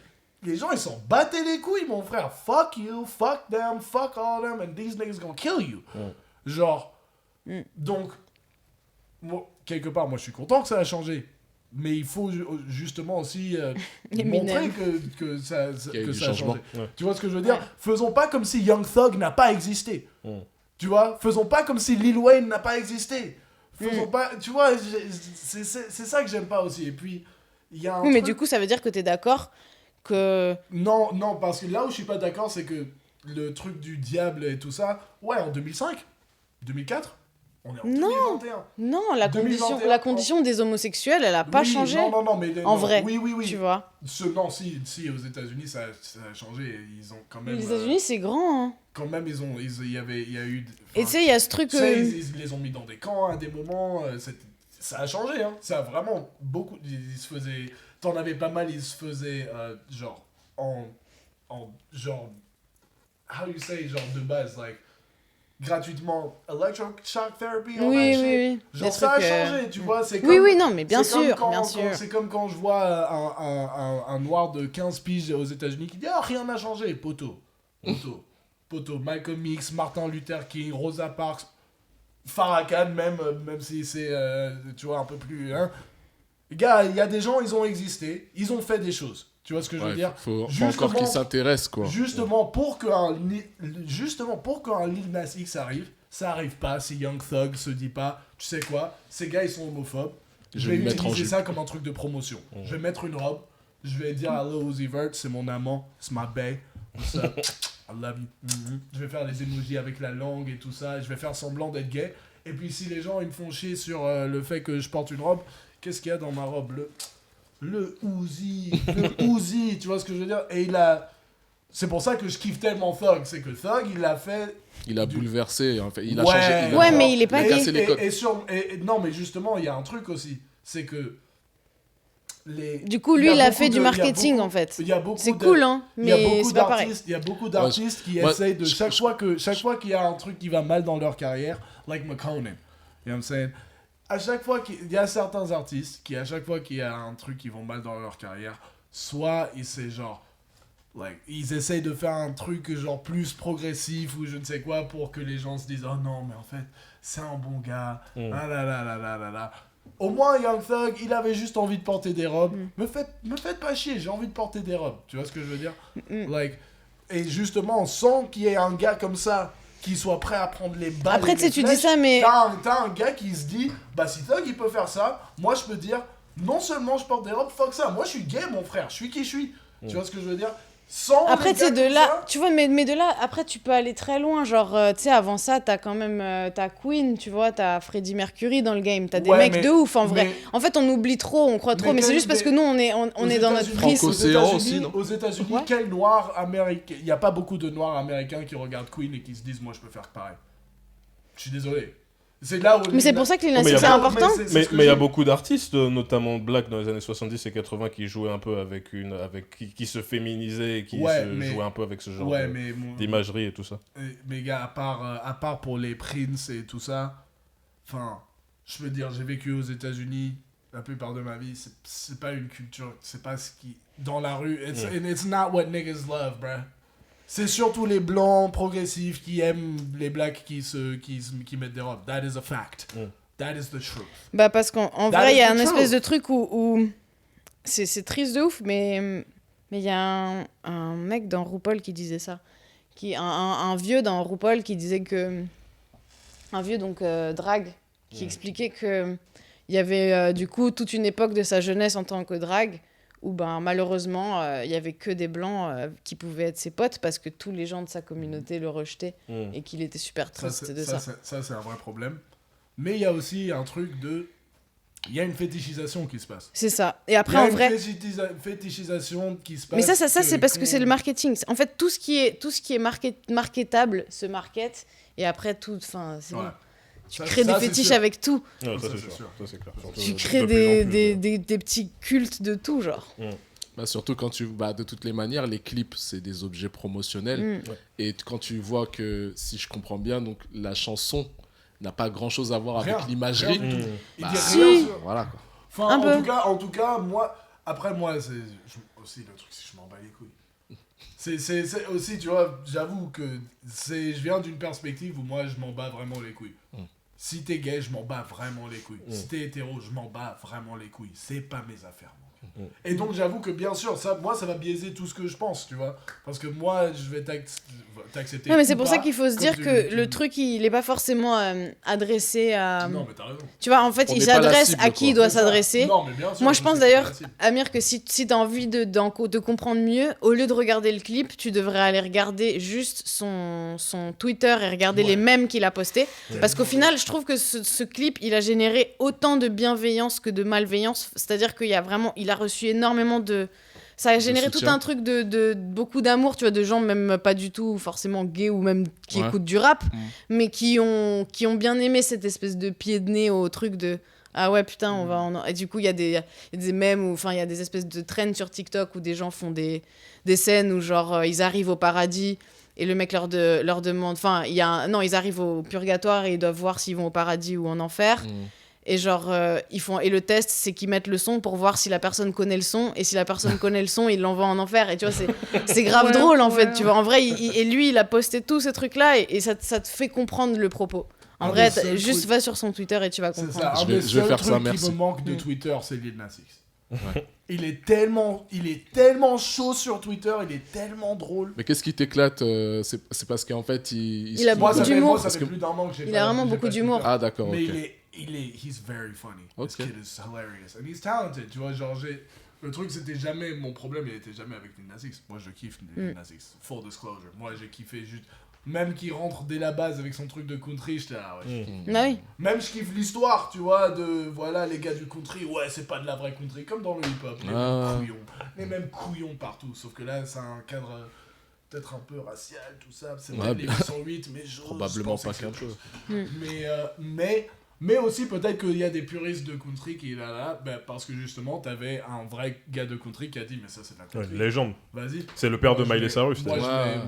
Bon, après, est-ce que c'est une légende Je sais pour pas. nous, Aucune idée. les gars en dehors de la country, ou Ouais. est-ce que c'est une légende comme MC Hammer et une... Ouais, j'avoue. Tu vois ce que Bah, je moi, veux je dire le connaissais. Donc, non, tout le monde le connaît. Moi, je le mais connaissais de c'est-à-dire Hannah que Montana, il y a des en gens vrai. c'est-à-dire qu'il y a des gens que... Sinon, Genre, juste parce que tu connais Tupac, ça veut pas dire que tu connais le hip-hop. Non, bien sûr Ouais. que non, mais Ouais. étant donné que la Genre, country, ici, entre guillemets, ça n'existe pas, la country, en France. Moi, c'est pas un style qui Enfin, m'intéresse. on a notre propre country, mais c'est pas ça, tu vois. Pas le country, les gars. Je suis Non, désolé, mais les c'est gars, pour, vous avez pas c'est ça. pour te dire, je ouais, connaissais bon, bien, moins je gangster, connaissais le ouais, gars et ouais, je ouais. connaissais bien. Donc, Ouais. pour moi, je me dis, voilà, tu vois. Bon. Les vrais bails de country, c'est... It's just gangster rap for white people. Mm. You know what I'm saying? Gangster rap, you know what I'm saying? Like, genre, dans le sens où... Tu trouves dans le sens Dans les où, paroles. comme les journaux disaient sur Eazy-E et tout ça. Dans ce sens-là, genre, c'est pas des gangsters, c'est rien de tout ça, de toute façon. Ouais. Even the term gangster rap is corny, for real. Mais il te parlait de trucs, genre, il y avait des détails de ouf, genre, ouais, ils te disent la marque de la bouteille qu'ils boivent, ils te disent la marque du flingue qu'ils portent, le millimétrage, ça te rappelle un genre de musique particulier? Ça me rappelle carrément B2O. Bah mon gars, mais c'est ça, tu sais, il y a une étude qui a été faite aux États-Unis, j'aimerais bien retrouver le bail, mais ils ont regardé tous les genres musicaux par leur genre, par la complexité des notes et par la complexité des paroles, et le nombre de paroles, et le nombre de mots différents dans chaque truc. Le hip-hop, bien sûr, numéro 1, et le numéro 2, c'était la country. Mais en fait, ça a du sens. Gars, t'écoutes du Johnny Cash was on some gangsta Ouais, en plus, il shit. raconte des histoires. He was popping perky. He was like Future back in the day. Molly Percocet, nigga. Fucking some dusty white girl in the back of the Des shit. fois, tu praying comprends man's. rien aussi, en vrai. Bon, on va Beaucoup de peut-être trucs passer, qui on va disent- peut-être passer au Ouais. sujet suivant. Ouais. Qu'est-ce que vous en pensez? Non, mais Amir, t'as pas éteint mais, ton téléphone réponds, pendant le réponds, tournage du réponds, podcast. Réponds, c'est du contenu. Réponds, c'est du contenu. C'est un monde, ça, quand même. Non, en tout cas, ouais, il faudrait qu'on passe au sujet prochain parce que ça fait déjà presque 1 heure de podcast et donc il faudrait quand même que. On va pas passer 3 heures là-dessus non plus. On a tous autre chose à foutre. Tu veux Bien pas sûr. parler plus des assis? Donc, ouais, pour finir, moi j'aurais bien aimé qu'on parle un peu de Esther et de son. Putain, c'est vrai. Je sais que tu kiffes, tu es très confortable avec cette idée. Non, parce que depuis peu, tu es devenu. Parce qu'en fait, t'es dans la musique, t'es dans les coulisses de la musique depuis un moment. Nous, on t'a connu, ça fait depuis plus de 10 ans maintenant qu'on te connaît. That's Ouais. crazy. L'un des trucs, d'ailleurs, au tout début, c'est qu'elle nous avait invité à un block party que t'avais Ouais. organisé. C'est pour ça que je t'aime bien, c'est que je te connais depuis plus de 10 ans. Bah, Bah ouais, Forcément. j'avoue. Et au- Ça aide. Voilà, et aujourd'hui, maintenant, t'es depuis quelques mois directrice artistique chez Columbia, et donc moi, ce qui nous aurait intéressé, ça aurait Columbia été qui est un label de Sony. Absolument. Et t'es Voilà. signé- t'es avec Columbia. Ah, Et c'est aussi, trop drôle. tu manages aussi un artiste, 47 Mers. Ouais. Et donc, moi, j'aurais beaucoup aimé qu'on en parle un peu et que tu nous SO. expliques un peu comment, en fait, t'en es arrivé à tout ça, en fait. Déjà, Elles sont en tant que Franchement, directrice... Non, mais t'inquiète pas, tout va bien se passer. En tant que directrice C'est artistique... pas quand il dit ça. Ah, pourquoi c'est inquiétant quand je dis ça, c'est ça? Tout va bien se passer. Ah, tu me connais. C'est un peu inquiétant. Non, moi, ce que j'aimerais déjà pour commencer, c'est que tu nous dises, toi, en tant que directrice artistique, c'est quoi ton taf, en fait? C'est quoi le taf de la directrice artistique dans un label? Le taf du directeur artistique, déjà, du coup, c'est de recruter du répertoire pour le label. D'accord. Mais du coup, selon une espèce de vision artistique commune, tu vois, il y a quand même une cohérence, en tout cas, dans la manière de travailler pour nous, Hmm. pour signer des artistes. Ouais, tu sais pas n'importe quel artiste. Voilà. Quand tu dis nous, tu parles de Moi et l'équipe du et label. et mon équipe artistique. Après, il y a l'équipe marketing à part et tout ça. Et mon taf, du coup, c'est aussi du coup de suivre il y a des projets que je suis que j'ai pas signés moi-même, donc que je suis arrivée et qu'on m'a assigné, voilà. Donc du coup, je dois chapeauter, en fait. C'est assez bizarre parce qu'avant, j'avais l'habitude de faire tout moi-même, et là, j'ai du coup un chef de projet, j'ai plein d'intermédiaires, on est une équipe, plein de cerveaux qui travaillent avec moi sur chaque projet. Donc c'est vraiment cool. Tout va beaucoup plus vite. Après, il y a aussi des trucs des fois, c'est paradoxal parce que des fois ça va plus vite, mais du coup des fois ça te ralentit parce qu'il y a beaucoup d'intermédiaires, donc Bien sûr. donc la communication, ça prend un certain temps. Avec le Covid, le fait qu'on n'est pas tous au bureau, c'est que par mail ou machin, c'est pareil. Enfin, ça aide pas forcément. Au téléphone tous les jours. Ouais, tout le temps. Je suis tout le temps au téléphone. Mais est-ce que sans le Covid, tu n'aurais pas passé beaucoup de temps au téléphone quand même?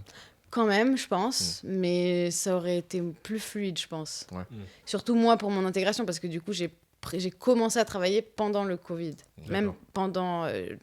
juste avant un confinement, du coup, j'avais fait genre 3 semaines au bureau et après confinement.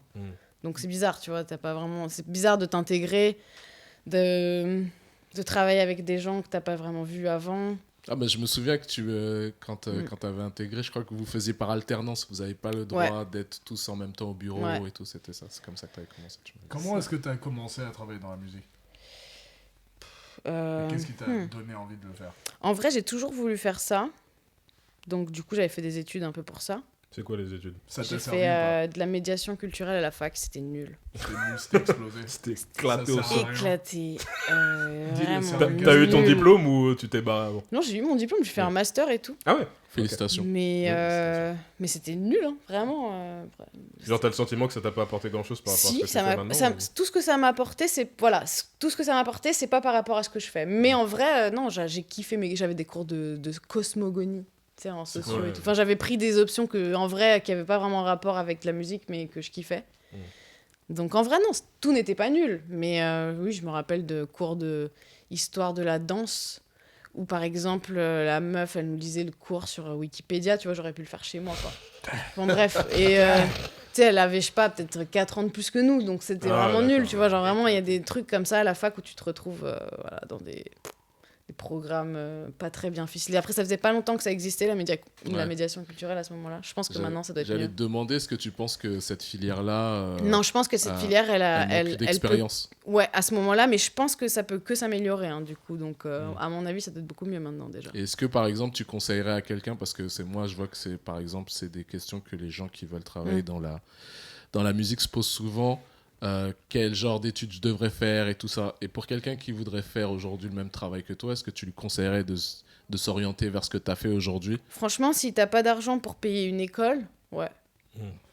Quels sont les artistes avec lesquels tu as travaillé et quels sont ceux qui t'ont agréablement surpris? Travailler dans n'importe quel pas contexte. Nécessairement direct, ouais, n'importe quel contexte. Prêt, autour, en tournée, directement dans le studio. Genre, tu sais voilà. déjà ce que je vais dire. Of course. Vas-y, dis. Non, Bah non, c'est à toi de le dire. Ah, je sais pas s'il sait. Moi, je sais. De quoi? Genre, il sait. Ouais, Bah, vas-y, dis. Bah, Jul. Jules, c'est son gars, Jules. Son gars sûr. Non, parce qu'il faut préciser, parce que toi, avant de travailler un peu avec Jules, t'étais un peu comme beaucoup de gens. T'étais critique de Jules ou tu... Ah non, non. pensais que c'était En fait, éclaté, moi, ou- j'avoue qu'au tout début, je me suis dit, putain, c'est vraiment de la merde, les prods et tout. Mais en fait, mes potes, du coup, de l'époque, au 5 rue de la Vieille Mère, SO, Jules, LTR, tout ça. Jules, Du coup, on traînait avec des gars qui, eux, kiffaient dès le départ. Du coup, je me rappelle que Jules, il aimait pas du tout. Donc lui, il était là tout le temps, enlevé, nanana. Mais c'est vrai qu'au début, c'était très violent. C'était pas encore... on n'arrivait pas encore vraiment à l'intégrer. Donc ça a mis un petit moment. Mais moi, je l'ai toujours trouvé sympathique. Surtout qu'après, j'ai taffé avec un mec qui faisait du contenu audiovisuel. Et on travaillait avec Willax. Je sais pas si vous voyez qui c'est bien Willax. sûr. Il faisait Il faisait des parodies. Et à ce moment-là, on avait d'ailleurs clippé sa parodie de Briganté. Du coup, on lui avait acheté la chemise, le chapeau et tout. On avait fait exactement le même clip dans une rue, dans le Marais. Enfin bref. Et du coup, ouais, je connaissais bien et tout, mais voilà, j'étais pas forcément super fan. Jusqu'à ce que je suis tombée un peu dedans comme tout le monde. Mais après, c'est pendant la tournée que j'ai compris. Et donc, en tournée, tu faisais quoi en fait avec lui? Moi, je faisais le catering, donc je faisais je faisais le catering et je faisais un peu de. Enfin, c'était moi qui m'occupais de remplir, d'approvisionner les loges. D'accord. Donc sur la tournée, j'avais un stock de goodies à gérer pour qu'ils aient tous leurs trucs. Ça, d'ailleurs, c'était n'importe quoi parce qu'ils demandaient beaucoup trop de trucs qu'ils consommaient pas vraiment. Qu'est-ce qu'ils demandaient? Franchement, c'était dingue. Mais en vrai, c'était pas des trucs de ouf. Imagine. Tu sais, De ouf, c'est là où tu vois la simplicité de certaines personnes, tu vois. Tu peux être dans des situations où le mec, il va te demander des coupes de fruits découpées à tant de millimètres, tu vois, genre des trucs super compliqués. Alors que lui, en vrai, il fallait juste lui trouver ses paquets de bonbons, de trucs, et puis c'était réglé, tu vois. C'est quelqu'un de très simple. Je me souviens qu'une fois, il avait une répète un peu tôt. Et du coup, il voulait manger avant et il est arrivé comme ça. Puis nous, on savait pas, on n'était pas prêts, on n'avait rien. Du coup, on a fait le truc le plus rapide, à savoir des gnocchis à poêler, sur lesquels on a mis de la crème et beaucoup de parmesan. C'est bon, les gnocchis. Avec, tu vois, en plus, Le on avait une parmesan. chef italienne, donc elle a fait ça bien, tu vois. Mais c'était vraiment des gnocchis à poêler avec une sauce au parmesan et un cordon bleu. Et le mec est venu après le show pour nous remercier, quoi, en cuisine, pour nous dire ouais, l'équipe, Il a c'était kiffé trop sa bon. tête. Et il était trop gentil, vraiment. Tu vois, on était stressés Macron parce qu'on aussi s'est dit l'aurait putain, kiffé. on avait rien, il y avait même pas de légumes. Tu vois, on lui a donné ça Histoire comme ça, de un cordon cordon bleu, bleu. tu vois. Ouais. Mais lui, il était Tu super savais content pas? et du coup, Non. des fois, il nous demandait ça, il nous redemandait la même chose. Les gnocchis au parmesan, on a dû en refaire pendant toute la Ah ouais tournée parce qu'il a kiffé ça et vraiment, c'était un entourage de gens polis, J'aime son histoire. jeunes, mais Ouais. jeunes et un peu bordéliques, mais C'est toujours bienveillants, tu vois. Juste des jeunes normaux, quoi. Good dose. Pas. Et du coup, comment t'en arrives à suivre, enfin à travailler sur la tournée de Jul? Quel est le lien entre le moment où tu fais des études et le moment où t'en arrives à être... Là, il y a vraiment en pas de lien. Ouais. Comment dire? J'ai fait mes études jusqu'au moment où j'en ai eu marre de faire mes études, je me rappelle. Parce que j'aurais dû continuer, mais à ce moment-là, je me suis dit, mais en fait, ça sert à rien. T'aurais dû continuer au-delà du master Ouais. pour aller vers un doctorat? Non, pour faire un deuxième deuxième un master, autre master en pro. Ah, Parce que du coup, moi, le master que j'ai fait, c'était en recherche. Parce que je voulais passer après en master pro. Mais bref, du coup, je ne l'ai pas fait. Et le stage où j'étais... Je faisais un stage aux Pépinières européennes pour jeunes artistes. C'est un organisme subventionné par l'État, dont je dirais pas trop de trucs. Y a pas de problème. Voilà. Mais avec qui, du coup, on travaillait avec du coup, des sous, des subventions. Du coup, donc, on faisait que des événements complètement gratuits. On organisait des résidences où plusieurs artistes venaient se rencontrer pour faire des œuvres ensemble. Donc, ça m'a appris beaucoup de choses. J'ai fait beaucoup de régie. En fait, j'ai appris sur le tas beaucoup de métiers comme ça.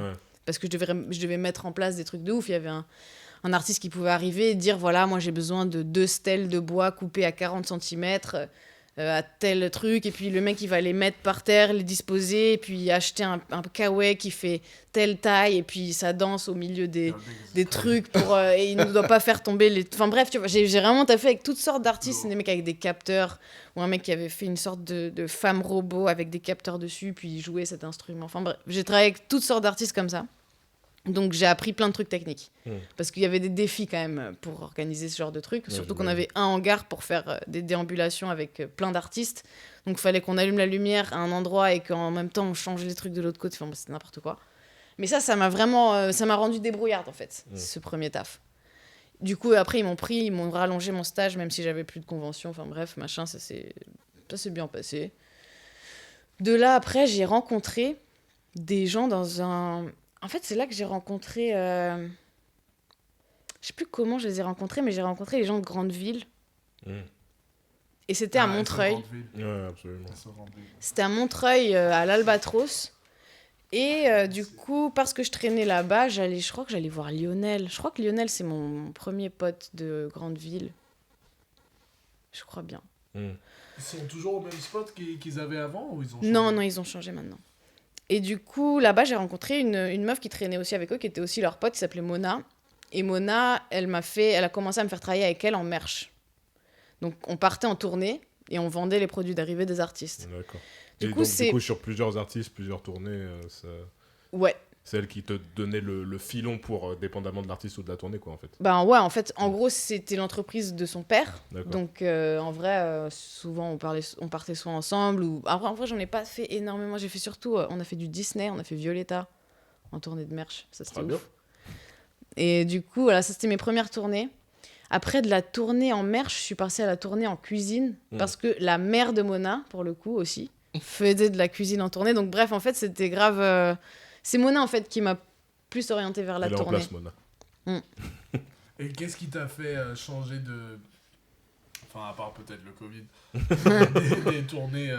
Bah c'est ça en vrai, parce C'est qu'en ça vrai, non, je t'avoue que j'étais confortable dans ma vie d'intermittence parce que du coup je pouvais moi faire mes trucs et je savais que de temps en temps je partais en tournée travailler, mais c'est pas comme quand t'as un CDI, tu vois, et que tu travailles tous les jours de telle heure à telle heure. J'avais une vie super libre et en vrai ça m'arrangeait, surtout parce que j'avais pas un gros loyer à payer, donc j'étais bien en fait dans cette vie un peu bancale, mais c'est vrai qu'en vrai je commençais à me dire putain il serait temps de trouver un truc plus solide, parce qu'il y a quand même des fois ou des grosses périodes où tu vas pas travailler et en fait t'es dans la merde, t'as des acédiques mais c'est pas ouf, genre c'est pas facile toujours quoi. Et du coup un jour en tournée sur Jul justement, le directeur de prod il m'a dit il m'a un peu taquiné, il m'a dit qu'il me trouvait un peu trop intelligente pour faire de la cuisine. Et au début ça m'a vexée, mais en vrai ça m'a vexée dans le bon sens parce que ça m'a travaillé un peu. Et du coup, après cette tournée, je l'avais contacté en mode je cherche du taf, si t'as une idée, machin. Et il m'a dit, bah carrément, si tu trouves une convention de stage, je te prends en stage. Du coup, j'ai trouvé une convention de stage, j'ai commencé un stage là-bas. Et vu qu'il y avait les vélodromes de Jul qui étaient prévus et tout, c'était en mode, bah tu fais un stage et dans l'idée, on te prend dès que possible, quoi. Sauf qu'après Covid, donc pas de tournée, donc pas de vélodrome, donc pas besoin de moi, donc pas d'emploi. Et du coup, franchement, j'étais prête à retourner... je suis prête à faire n'importe quel taf, hein. J'étais juste en train de chercher n'importe quel taf. Et ça m'est tombé comme ça. Franchement, je saurais même pas dire comment... C'est vrai que j'ai fait beaucoup de choses. Ouais. C'est vrai que du fait que je connais... Que du coup, j'ai fait beaucoup de choses. J'ai beaucoup travaillé en audiovisuel aussi. J'ai connu plein d'artistes, donc c'est vrai que j'ai un réseau, que moi-même j'ai dirigé plein de trucs, enfin j'ai accompli plein de trucs, mais c'est vrai que je m'attendais à faire encore plein d'échelons avant d'arriver à ce genre de poste. Donc j'étais moi-même très surprise de le décrocher, mais je suis contente. Mais comment ça s'est passé du coup ? Ça s'est passé qu'un jour, l'éditeur de Tim J'étais dans son bureau parce que j'attendais Tim. Puis lui, il était au téléphone avec Laurent Chapeau, mon boss. Ah, pardon. Il était au téléphone avec Laurent Chapeau, mon boss. Et il était en train de lui recommander des gens pour un poste de DA. Et sans que je lui demande, hein. Il m'a regardé, il a dit « Ah oui, puis tu sais, il y a aussi des profils plus atypiques qui sont pas forcément déjà dans le milieu, mais qui peuvent avoir des bonnes énergies à prendre et tout. » Enfin bref, il le dit, un truc un peu comme ça. Et du coup, après ce coup de fil-là, il m'a dit peut-être qu'il va t'appeler et que tu auras un entretien avec lui pour un poste de DA chez Columbia. Et je sais qu'après, il m'avait aussi recommandé à un autre gars de Arista. Et moi, j'avoue, je pensais même pas que j'allais avoir les appels pour avoir l'entretien. Mais finalement, une semaine après, Laurent Chapeau m'a appelé. Il m'a demandé donc un entretien. J'ai dit OK. Au début, donc j'avais un rendez-vous donc à son bureau, puis il m'a appelé la veille et puis il m'a dit qu'il n'avait pas le temps de me voir parce qu'il avait trop d'entretiens et que du coup il me prenait avant l'ouverture des bureaux dans un café. Du coup j'ai dit ça à Yann, le mec qui m'a recommandé, et puis il m'a dit s'il a beaucoup de gens à voir, peut-être qu'il y a des gens qualifiés, et on se disait peut-être qu'il t'expédie comme ça le matin par politesse, mais tu vois. Du coup moi-même j'y allais mais super relax, hein, vraiment j'y allais pour rencontrer le mec. Je me suis dit au passage, je parle de Maëva, je parle des artistes Maëva, avec qui je travaille. Manager. Et puis, c'est très cool, tu vois, je rencontre le mec, quoi. Tu vois. Et du coup, je pense que c'est pour ça que, comme j'étais pas stressée, l'entretien s'est bien passé. J'ai été très franche et honnête sur mes opinions sur les artistes et tout ça. Et je sais pas, moi, je sais pas trop. Après, je pense, honnêtement, que ce qui a fait beaucoup peser dans la balance, c'est que j'étais pas chère. Parce que forcément, vu que je suis pas expérimentée, je pense qu'il s'est dit, bon, elle a pas d'expérience, donc elle peut pas demander des 1000 et des 100.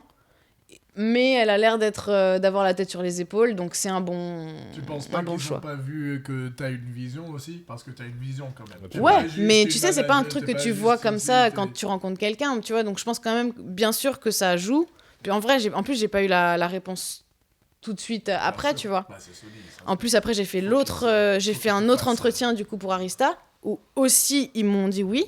Du coup, après, Ah ouais j'avais carrément le choix. Lourd. Ah ouais, Bah lourd. oui. Ouais. Bah, ça me surprend pas. Mm. Ça, à savoir. Esther, D'ailleurs, c'est- SO, c'est ce que je vais dire, c'est ouf, mais c'est vrai. Et c'est arrivé plusieurs fois. Let's go. Et la mère de Maëva, pas longtemps avant, elle m'avait appelé, elle m'a dit tu verras, t'auras le choix. Bien sûr. Et ça arrive très souvent qu'elle m'appelle et qu'elle me dise quelque chose et que ça arrive, donc vraiment, SO, la mère de Maëva est trop forte. Non, mais t'es une visionnaire, tu vois. Mm. Et ça, non, je suis très sérieux. C'est quelque chose. C'est un truc qui est bien. Enfin, on a eu. À savoir, on travaille tous ensemble sur un projet en commun avec une artiste à quelqu'un de cette mienne. Et je me rappelle la première fois que t'étais venu. Et t'arrives, tu es. Ouais, mais le refrain, je l'entends comme as. On est tous là, genre. Elle casse les couilles. elle. Are you fucking serious, bro? On était tous là, genre, ouais, shit slap. Elle arrive, elle écoute, elle fait, ouais, c'est cool, mais vas-y, le refrain. Like, are you serious right now, blood? Et puis en fait, elle avait raison, de ouf. Et puis, une fois, deux fois, trois fois, au bout d'un moment, t'es bon, ok. Ouais. Bon, elle rentre, elle dit quelque chose, on essaye. Tu vois, juste au cas où. Alors moi Bon, j'aurais. après, des fois, ça marche pas, hein. Faut Non, pas se mentir. Des fois, mais- c'est horrible. Oh bah c'est. Non, mais tu c'est- vois, mais pour quelqu'un qui ne fait pas de musique. Ouais, c'est ça. Mais you j'en got ai a fait, very en fait. high- C'est ça que vous savez pas. Tu fais de la musique? J'en ai fait. Moi, c'était la Ah ouais, question t'as que fait quoi? j'allais te poser. Comment est-ce que tu as eu des premiers amours dans la musique? Est-ce que tu en as pratiqué? Bah, en vrai, déjà, faut savoir que moi, à l'école, tu sais, j'étais le La genre flûte de à bec, meuf. t'étais Non, non, haute, j'étais le genre de meuf, tu sais, quand il y a le comité culturel, les élèves qui organisent la semaine culturelle, bah moi, j'en faisais partie, tu vois. Genre, moi, T'étais j'organisais déléguée les... Non, j'ai été déléguée, mais j'étais pas tout le temps déléguée. Mais genre, j'étais le genre de meuf qui aimait organiser les trucs culturels. Du coup, déjà, les fêtes à l'école, on les organisait nous. Moi, je faisais des jam sessions chez moi. Genre, c'est-à-dire que j'avais un très grand privilège d'expatrier en Colombie. Donc on habitait dans un immeuble de 10 étages au dernier étage, donc shit. à tout l'étage avec une énorme terrasse de 60 mètres carrés. Fire. Incroyable. Let's go to Colombia, bro. Ouais. What the fuck are we doing here? Et après mes parents, il faut savoir que ils ont pas vraiment joué les choses. Ils auraient pu mettre de côté, hein. Mais non, mes parents, ils dépensaient tout leur salaire Claque tous les tout. mois. Claque Donc tout. c'est un choix comme un autre, mais on a vécu très très bien. C'était très cool. Mais du coup, je pense qu'avec le recul, des fois, ils se disent putain, on aurait pu mettre de côté. Tu vois. Mais, Ils ont bien kiffé, We're c'est cool. back on the heyday. Like, mais du coup, donc, je me servais de cette terrasse pour faire des jam sessions. Donc, ouais, moi, c'est comme ça que moi, même quand j'étais en troisième, les mecs de terminale qui étaient des musiciens, ils me connaissaient parce que c'était chez moi que les samedis, on faisait les jam sessions. Donc, je me galérais, ma mère, la pauvre. ça a pas On changé, devait hein. aller jusqu'à... Ouais. On devait conduire 2 heures pour aller chercher une batterie, je sais pas où. Enfin, tu vois, on Tu faisait baignais tout le déjà truc. dedans, en fait. Ce que C'est ça. tu es en train de faire aujourd'hui, c'est juste la prolongation de ce que tu faisais déjà. Ouais, j'ai toujours aimé faire En ça. fait, ce qui m'intéresse avec les gens comme toi et les gens comme SO Anthony, mon jeune Celte, jeune Yougoslave, Ouais. il n'est pas Yougoslave. Pas du tout. Belge. Mais il y a tout. Il y a tous ces personnages dans la musique que la plupart des gens ne voient pas et sans qui les choses ne se passent pas. Absolument. Tu vois, pour moi, je trouve ça criminel que les gens savent pas qui sont certaines personnes. De you ouf. know. You should know who. On devrait tous Mais tu sais connaître l'ingénieur de Young Thug qui est Ouais. une fauve. Tu vois ce que je veux dire? On devrait tous connaître l'ingénieur de Kendrick qui est une fauve. On devrait tous connaître Forty et tous ces parce que et puis Forti, genre ça va maintenant, les gens le connaissent. ouais, mais voilà, tu vois. Et, Non, mais c'est vrai. Hein. He needs to buy a chain or something. C'est vrai que pour certains artistes, des fois, l'ingé son a plus de mérite que l'artiste Mon gars, lui-même. mais clairement. Mon gars, dans les 10 C'est- dernières années, mon frère. Pas que Moi, mon l'artiste, avis, faut c'est que pas c'est pas abuser, que pour certains mais artistes, des c'est fois pour même que le producteur, en vrai, ouais. Le producteur, l'ingé son. Mais l'artiste, difficilement, parce que faut Ça pas oublier dépend de l'artiste. qu'il faut incarner la musique. Et la c'est musique, si elle a pas d'incarnement, elle est juste Absolument. un fichier. Genre, il y en a plein des très très bonnes chansons qui sont juste des fichiers Absolument. destinés à un jour être vendus à quelqu'un. C'est Et vrai. en vrai, quand tu les écoutes, c'est pas ouf. Mais le jour où Rihanna met sa voix dessus C'est et ça. qu'elle met son petit grain dedans, là, tu pleures, tu vois. Ouais, c'est vrai. Mais moi, t'es une de ces personnes avec une vision. Et sans les gens comme ça, la machine tourne pas. Tu vois, en réalité. Parce qu'il faut. Mais tu sais que c'est même pas que les gens. Enfin, tu vois, les directeurs artistiques, ça reste une part du truc, mais vraiment, moi. Ouais, moi je. Par des gens ouais. comme toi. Genre vraiment, moi, en cuisine, je me suis rendu compte à quel point. Souvent, on se rend pas compte, mais il y a vraiment. Plein de petits éléments dans la chaîne qui sont mais hyper importants. Mais de fou. Vraiment, même un bonjour le matin, Ouais. ça peut changer une tournée, tu vois, entière. Tu donnerais quoi comme conseil à des jeunes artistes qui statistiquement seraient sûrement éclatés? Moi, De je mieux leur s'entourer.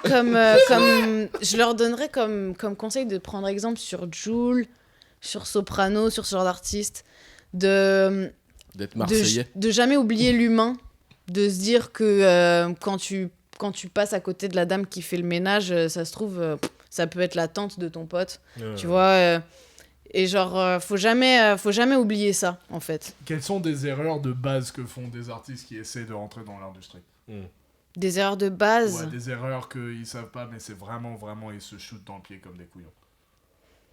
Je pense qu'il faut pas être... En France, il faut pas être arrogant trop vite.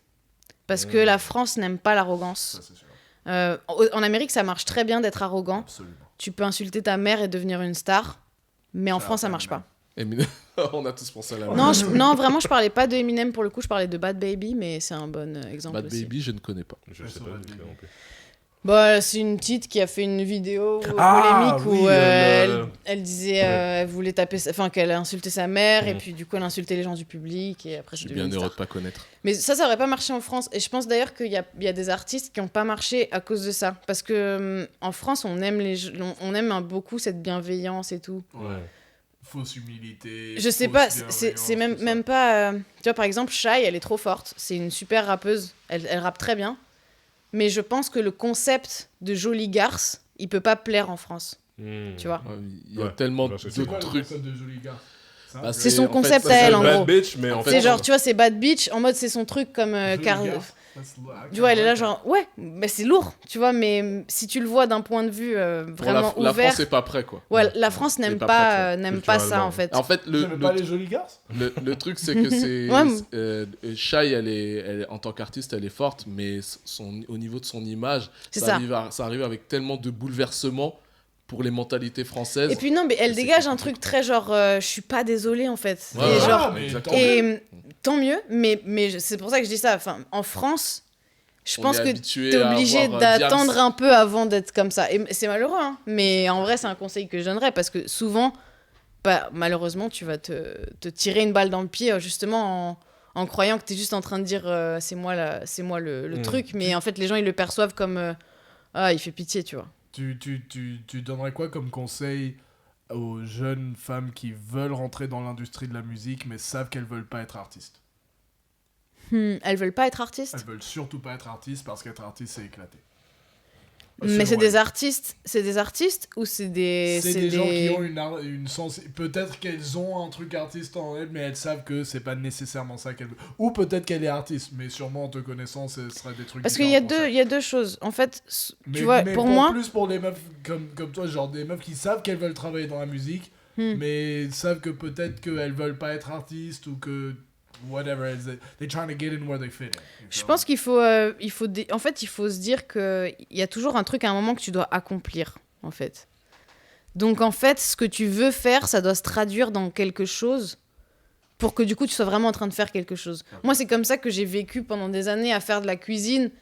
Donc, du coup, un taf qui est super dur, qui est pas du tout gratifiant, qui, tu vois, vraiment, genre, à part nous, les collègues entre nous, on s'aime, mais en vrai, t'as l'impression que le monde est contre Fuck toi quand everybody, t'es en yeah. cuisine, en tournée surtout, parce qu'on monte et on démonte la cuisine le Ouais. même jour. Personne vous On voit. fait des amplitudes horaires que personne ne peut faire, et on est les premiers levés, enfin... Ouais. Des bosseurs de fou. Et du coup, quand tu vois que t'as ce côté-là, et qu'en même temps, tu peux... Enfin, moi j'étais bien parce que je me disais, en fait, je fais ça, mais à côté, bah, je fais mes trucs. Je manage tel artiste. Vas-y, je crois en ce mec, ben, je l'appelle, Je lui dis non, arrête pas la musique, je t'achète un ordi, tu fais du son, tu vois. En fait, il faut que tu fasses quelque chose. Si tu fais quelque chose et que cette chose-là, ça se traduit en un album, t'as gagné. Moi, à l'époque, je travaillais avec un artiste qui s'appelle Jordi. Bon, c'est ce que c'est maintenant, ça fait longtemps que je le vois pas, mais je l'aime beaucoup. Et je sais pas, j'espère qu'il continue à faire de la musique. Mais en gros, moi, j'y croyais. Je l'ai fait venir quand il avait pas de moyens d'enregistrer. J'ai fait en sorte qu'il en ait. Et ça s'est traduit sur un projet qui est aujourd'hui sur Internet. Donc, pour moi, ça, c'est une victoire, en fait. Peu importe si maintenant... même si après, il est parti, il a fait son truc, il a eu un autre manager, il a continué sa vie. Mais il y a un projet qui existe, qui a été enregistré avec ces moyens que j'ai mis à sa disposition. Et ça, pour moi, c'est une victoire, tu vois. Bien sûr. Donc, je pense que c'est ça, en fait. Il faut que s'il y a un truc auquel tu crois, il faut que tu le pousses, en fait. J'ai une triple question. Comment t'as rencontré le Zin? Comment t'as rencontré Tim? C'était ouf, le Et comment Zin. t'as rencontré... Alors, le Zin, je l'ai rencontré par rapport à des potes qui s'appellent Juliette et Roman, donc des super potes. Juliette et Roman... Non. Man, pourquoi tu dis des noms de famille sur le Yo, podcast? ça, God damn it. Ah ouais, non, Juliette, c'est une autre. Non, Juliette, Roman, c'est... Oui, non, mais vas-y, continuons, parce Donc, qu'en plus, là, on commence à prendre Donc, des beaucoup de potes temps. qui s'appellent Juliette et Roman, et en gros, un jour, elles m'appellent, elles me disent « Ouais, viens, on est au but de Chaumont avec des potes qu'on a rencontrés à la fête de la musique. » Ok. Je les rejoins au but de Chaumont, et là, je vois Jules, Paul et Co, donc c'est le trio de base de LTR. Et donc, ils se sont rencontrés tous je crois qu'ils se sont rencontrés à Hong Kong, mais je suis pas sûre. Ouais, bref. Et du coup, mais un trio, mais genre, ça se voyait qu'ils étaient pas d'ici, tu vois. Il avait déjà les cheveux un peu longs, il avait son délire un peu, le Jules. Ouais. Et en vrai, on est devenus potes très très vite. Après, il a fait un clip chez lui et je suis venue l'aider pour son clip. Mais en fait, je suis pas venue l'aider pour son clip, je suis venue figurer dans son clip. C'est-à-dire que le deuxième jour où j'ai vu Jules, c'était pour être figurante dans son clip avec Juliette et Roman. Lourd. Et on était là habillés habillés en pom-pom girl et on faisait de la trottinette. Lourd. À un moment donné, j'étais dans un caddie et Jules il me poussait. Voilà, c'était le deuxième jour où on se voyait. Bon, bye. Et là, on est devenus potes, on a monté l'association ensemble, LTR. Donc ça, c'était des réunions et des réunions. Moi, je m'occupais de la partie plus papier avec un autre pote à l'époque qui s'appelle JB et qui est plus dans LTR maintenant. Et voilà. Hein. Tim, j'ai rencontré sur Internet. Tout simplement. Ouais. Genre, c'était... en fait, il y avait un espèce de groupe de gens sur Internet où on se connaissait de commenter, de liker les mêmes... Je sais pas comment dire. Il y avait un truc de Facebook où il y avait des groupes de gens qu'on voyait à peu près qui c'était, mais on les connaissait pas vraiment. Et moi, j'aimais bien rencontrer ces gens-là dans la vraie vie. Du coup, et c'était souvent je me rendais compte que c'était des enfants. Pour moi, Tim, quand je l'ai vu la première fois, je me suis dit, oui, c'est un enfant. Tim, son nom d'artiste, c'est Timothée Joly, c'est ça? Ouais. Ouais, allez, check ça, bien entendu. Timothée Joly. Et du coup, ouais, je me suis dit, ouais, putain, il est très jeune, quoi. Pendant longtemps, je me suis dit, putain, je peux pas, il est trop jeune pour moi. Vraiment. Mais voilà, au final... Au final, t'as changé d'avis. SO Team, Charles my guy. You know what I'm saying? Et moi, j'aurais une question aussi donc, par rapport à 47 Mers. Tu la manages et t'as fait part... notamment, ça, c'est intéressant aussi par rapport à la place aujourd'hui des labels dans le game de la musique. Et tu m'as dit un jour, entre autres, que en fait, tu voulais la proposer à la signature pour le label chez qui tu es directeur artistique, mais que tu attendais que le projet soit mieux ficelé que ça. Ouais. Qu'est-ce que tu veux dire par là, en fait? Parce qu'en fait, il y a toujours un temps pour tout. Et quand tu signes un contrat dans un label, ça t'engage sur la production de titres pendant un temps. Et du coup, ça implique que c'est aussi le label qui gère cette temporalité. Et du coup, quand tu fais du pur développement, non, t'es pas... Non. Enfin, quand tu fais du pur développement en label, donc t'es un peu... Non, du genre dehors du label. Voilà. T'es vraiment, du coup, déjà soumis, du coup, enfin, t'as pas des énormes budgets parce que, forcément... il n'y a pas d'environnement, donc c'est comme un coup de poker, tu sais pas du tout si ça va marcher ou pas. Alors que si tu crées déjà un peu plus un environnement et qu'il y a un petit peu un espoir visible de croissance, bah déjà, tu auras des meilleurs budgets. Et en plus, l'équipe aura beaucoup plus de facilité à travailler ton artiste parce que l'histoire est facile à raconter. Il y a déjà un truc qui est installé. Il y a un storytelling. Et d'ailleurs, je trouve ça... De toute façon, tu peux pas vraiment créer de toutes pièces la personnalité d'un artiste sur les réseaux. Ça ne marche pas. Et puis, en vrai, c'est pas un truc que fait Columbia. Je pense qu'il y a beaucoup de labels il y a beaucoup d'autres labels qui travaillent ce genre de truc. Et franchement, j'ai rien contre ça. Hein. Enfin, tu vois, genre, j'ai rien contre le fait de créer une image et de la développer, surtout si ça marche, mais c'est pas trop ce qui se passe chez Columbia. C'est quoi des obstacles que tu as eu auxquels tu n'étais pas préparé? Mise en dehors notre récente histoire il y a quelques semaines. Comment ça? Ah oui. Ah bon, ça, c'est dans la sphère personnelle, on n'a pas besoin forcément d'en parler. Mais... en dehors de ça. Attends, c'est quoi exactement la question? C'est quoi des obstacles auxquels peuvent se préparer des gens qui veulent travailler dans la musique dans le cadre de je suis pas nécessairement l'artiste. Bah déjà, honnêtement, soit tu fais les choses avec des gens que tu connais, soit il faut vraiment se faire payer direct. En fait, il y a un truc avec l'argent qui va toujours être un problème.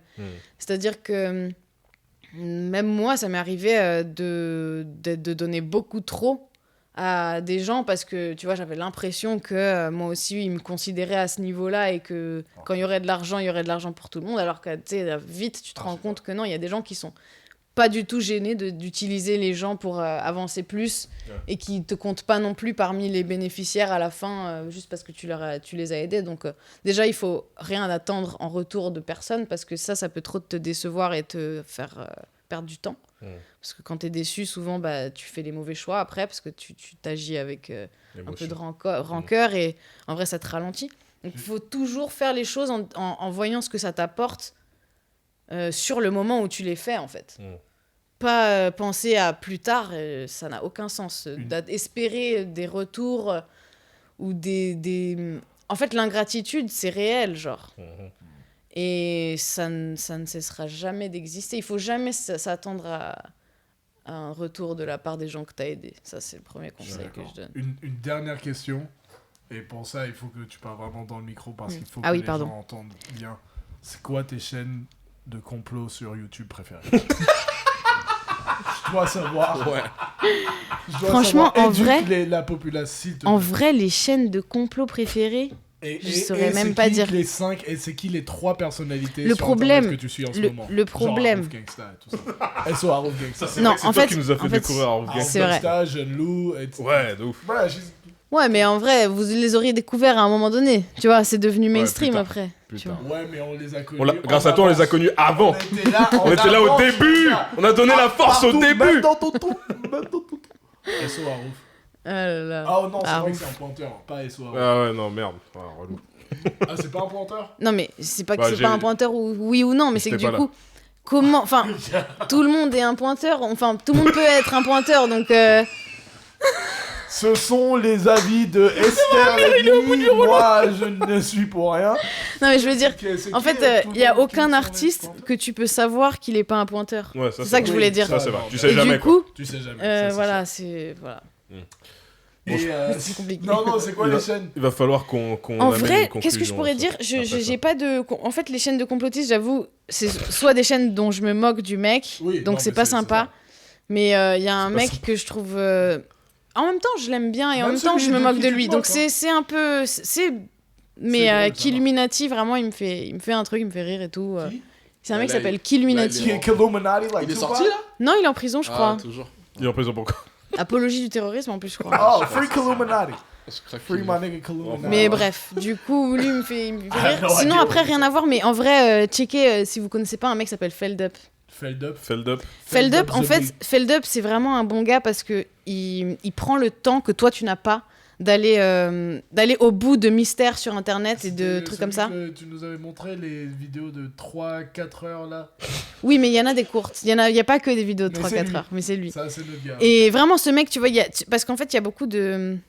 Je sais pas si les gens connaissent vraiment ça, mais c'est des espèces de jeux de chasse au trésor sur Internet.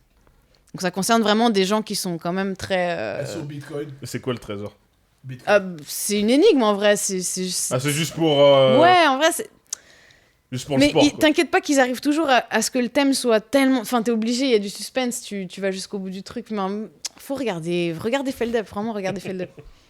Bon, Amir, Ouais. est-ce que toi, t'aurais peut-être une petite J'ai une question petite question. pour terminer? Et je pense que... Voilà. J'aimerais te demander, pour toi, en fait, on est tous sur le plateau des personnes qui fréquentent le monde de la musique de près ou de loin. Et en fait, on passe tous par des moments où on a des baisses de morale, tout comme on est passé par des moments super euphoriques. Qu'est-ce que tu te dis quand tu as envie de lâcher, pour ne pas lâcher? Bonne question, ça. C'est marrant parce que... Dans le micro, s'il te plaît. C'est marrant parce que quand je me dis que je vais... En fait, je me dis pas je vais lâcher. Je me dis toujours en permanence que le jour où j'en ai marre, c'est pas très grave en fait. Parce que j'ai de la chance, j'ai vraiment énormément de chance. J'ai pas grandi toujours dans le même pays. Et du coup, je le sais moi, que tu peux arriver dans un autre pays et avoir une autre vie. Tu vois, je le sais déjà en fait. Parce que tu l'as Et du vécu. coup, en vrai, je me dis toujours que le jour où vraiment, genre, je pète un câble, c'est pas très grave au pire, tu vois. Tu te casses. J'ai un pote en Colombie, il habite avec je sais pas où, je vais chez lui et puis je planterai Quoi. des Bergère, quoi. ouais, tu vois, je m'en fous en fait, tu vois. Et puis je parle 4 langues, donc il y aura toujours un taf de merde où je pourrais faire quelque chose et même si j'ai 70 ans, je pourrais encore avoir un taf même si c'est dame pipi à Berlin. Si je suis heureuse, tu vois. Et en vrai, c'est ça que je me dis en vrai. Je me dis que c'est pas très grave. Nice. C'est comme ça que les gens arrivent pas trop à m'atteindre, je pense. Ok. Très bien. Merci beaucoup. Bah, je pense qu'on va conclure sur cet épisode parce que là, on a passé beaucoup de temps à parler, c'était très instructif. on a parlé de beaucoup de choses, c'était Merci de super. m'avoir accueilli. J'ai Merci adoré. à toi, Esther, d'être venue avec nous. Je suis fan de très bien, donc j'espère que... Elle est fan, Thank you, donc cousin, vous savez ce que ça veut dire. Ah, tu reviendras alors. Bien sûr, Ouais, elle avec reviendra, je plaisir. pense. Pour terminer, je vous invite encore une fois à nous suivre sur les réseaux, hein, YouTube et Instagram, à nous laisser un petit pouce bleu, un petit commentaire, nous dire ce que vous avez kiffé, nous dire vos avis sur ce dont on a parlé. Et Dites-nous puis, si vous avez une interprétation différente de ce que nous avons compris du clip et de ce Absolument. que Esther a compris du clip. Absolument. Mettez aussi votre numéro de carte de crédit en dessous dans la liste de commentaires. Oubliez avec pas le les petit- 3 a- chiffres, avec les ouais. 3 chiffres derrière, la date De péremption. de péremption et aussi votre numéro de sécurité sociale. Sociale. Merci beaucoup. Ok. SO Chirac, SO Griselda Blanca. You know what I'm saying? Shout out to puis- my pinky ring. Et puis on se retrouve très bientôt pour un prochain épisode, ok? À plus tard. Très bien! هل جعبت la hadid.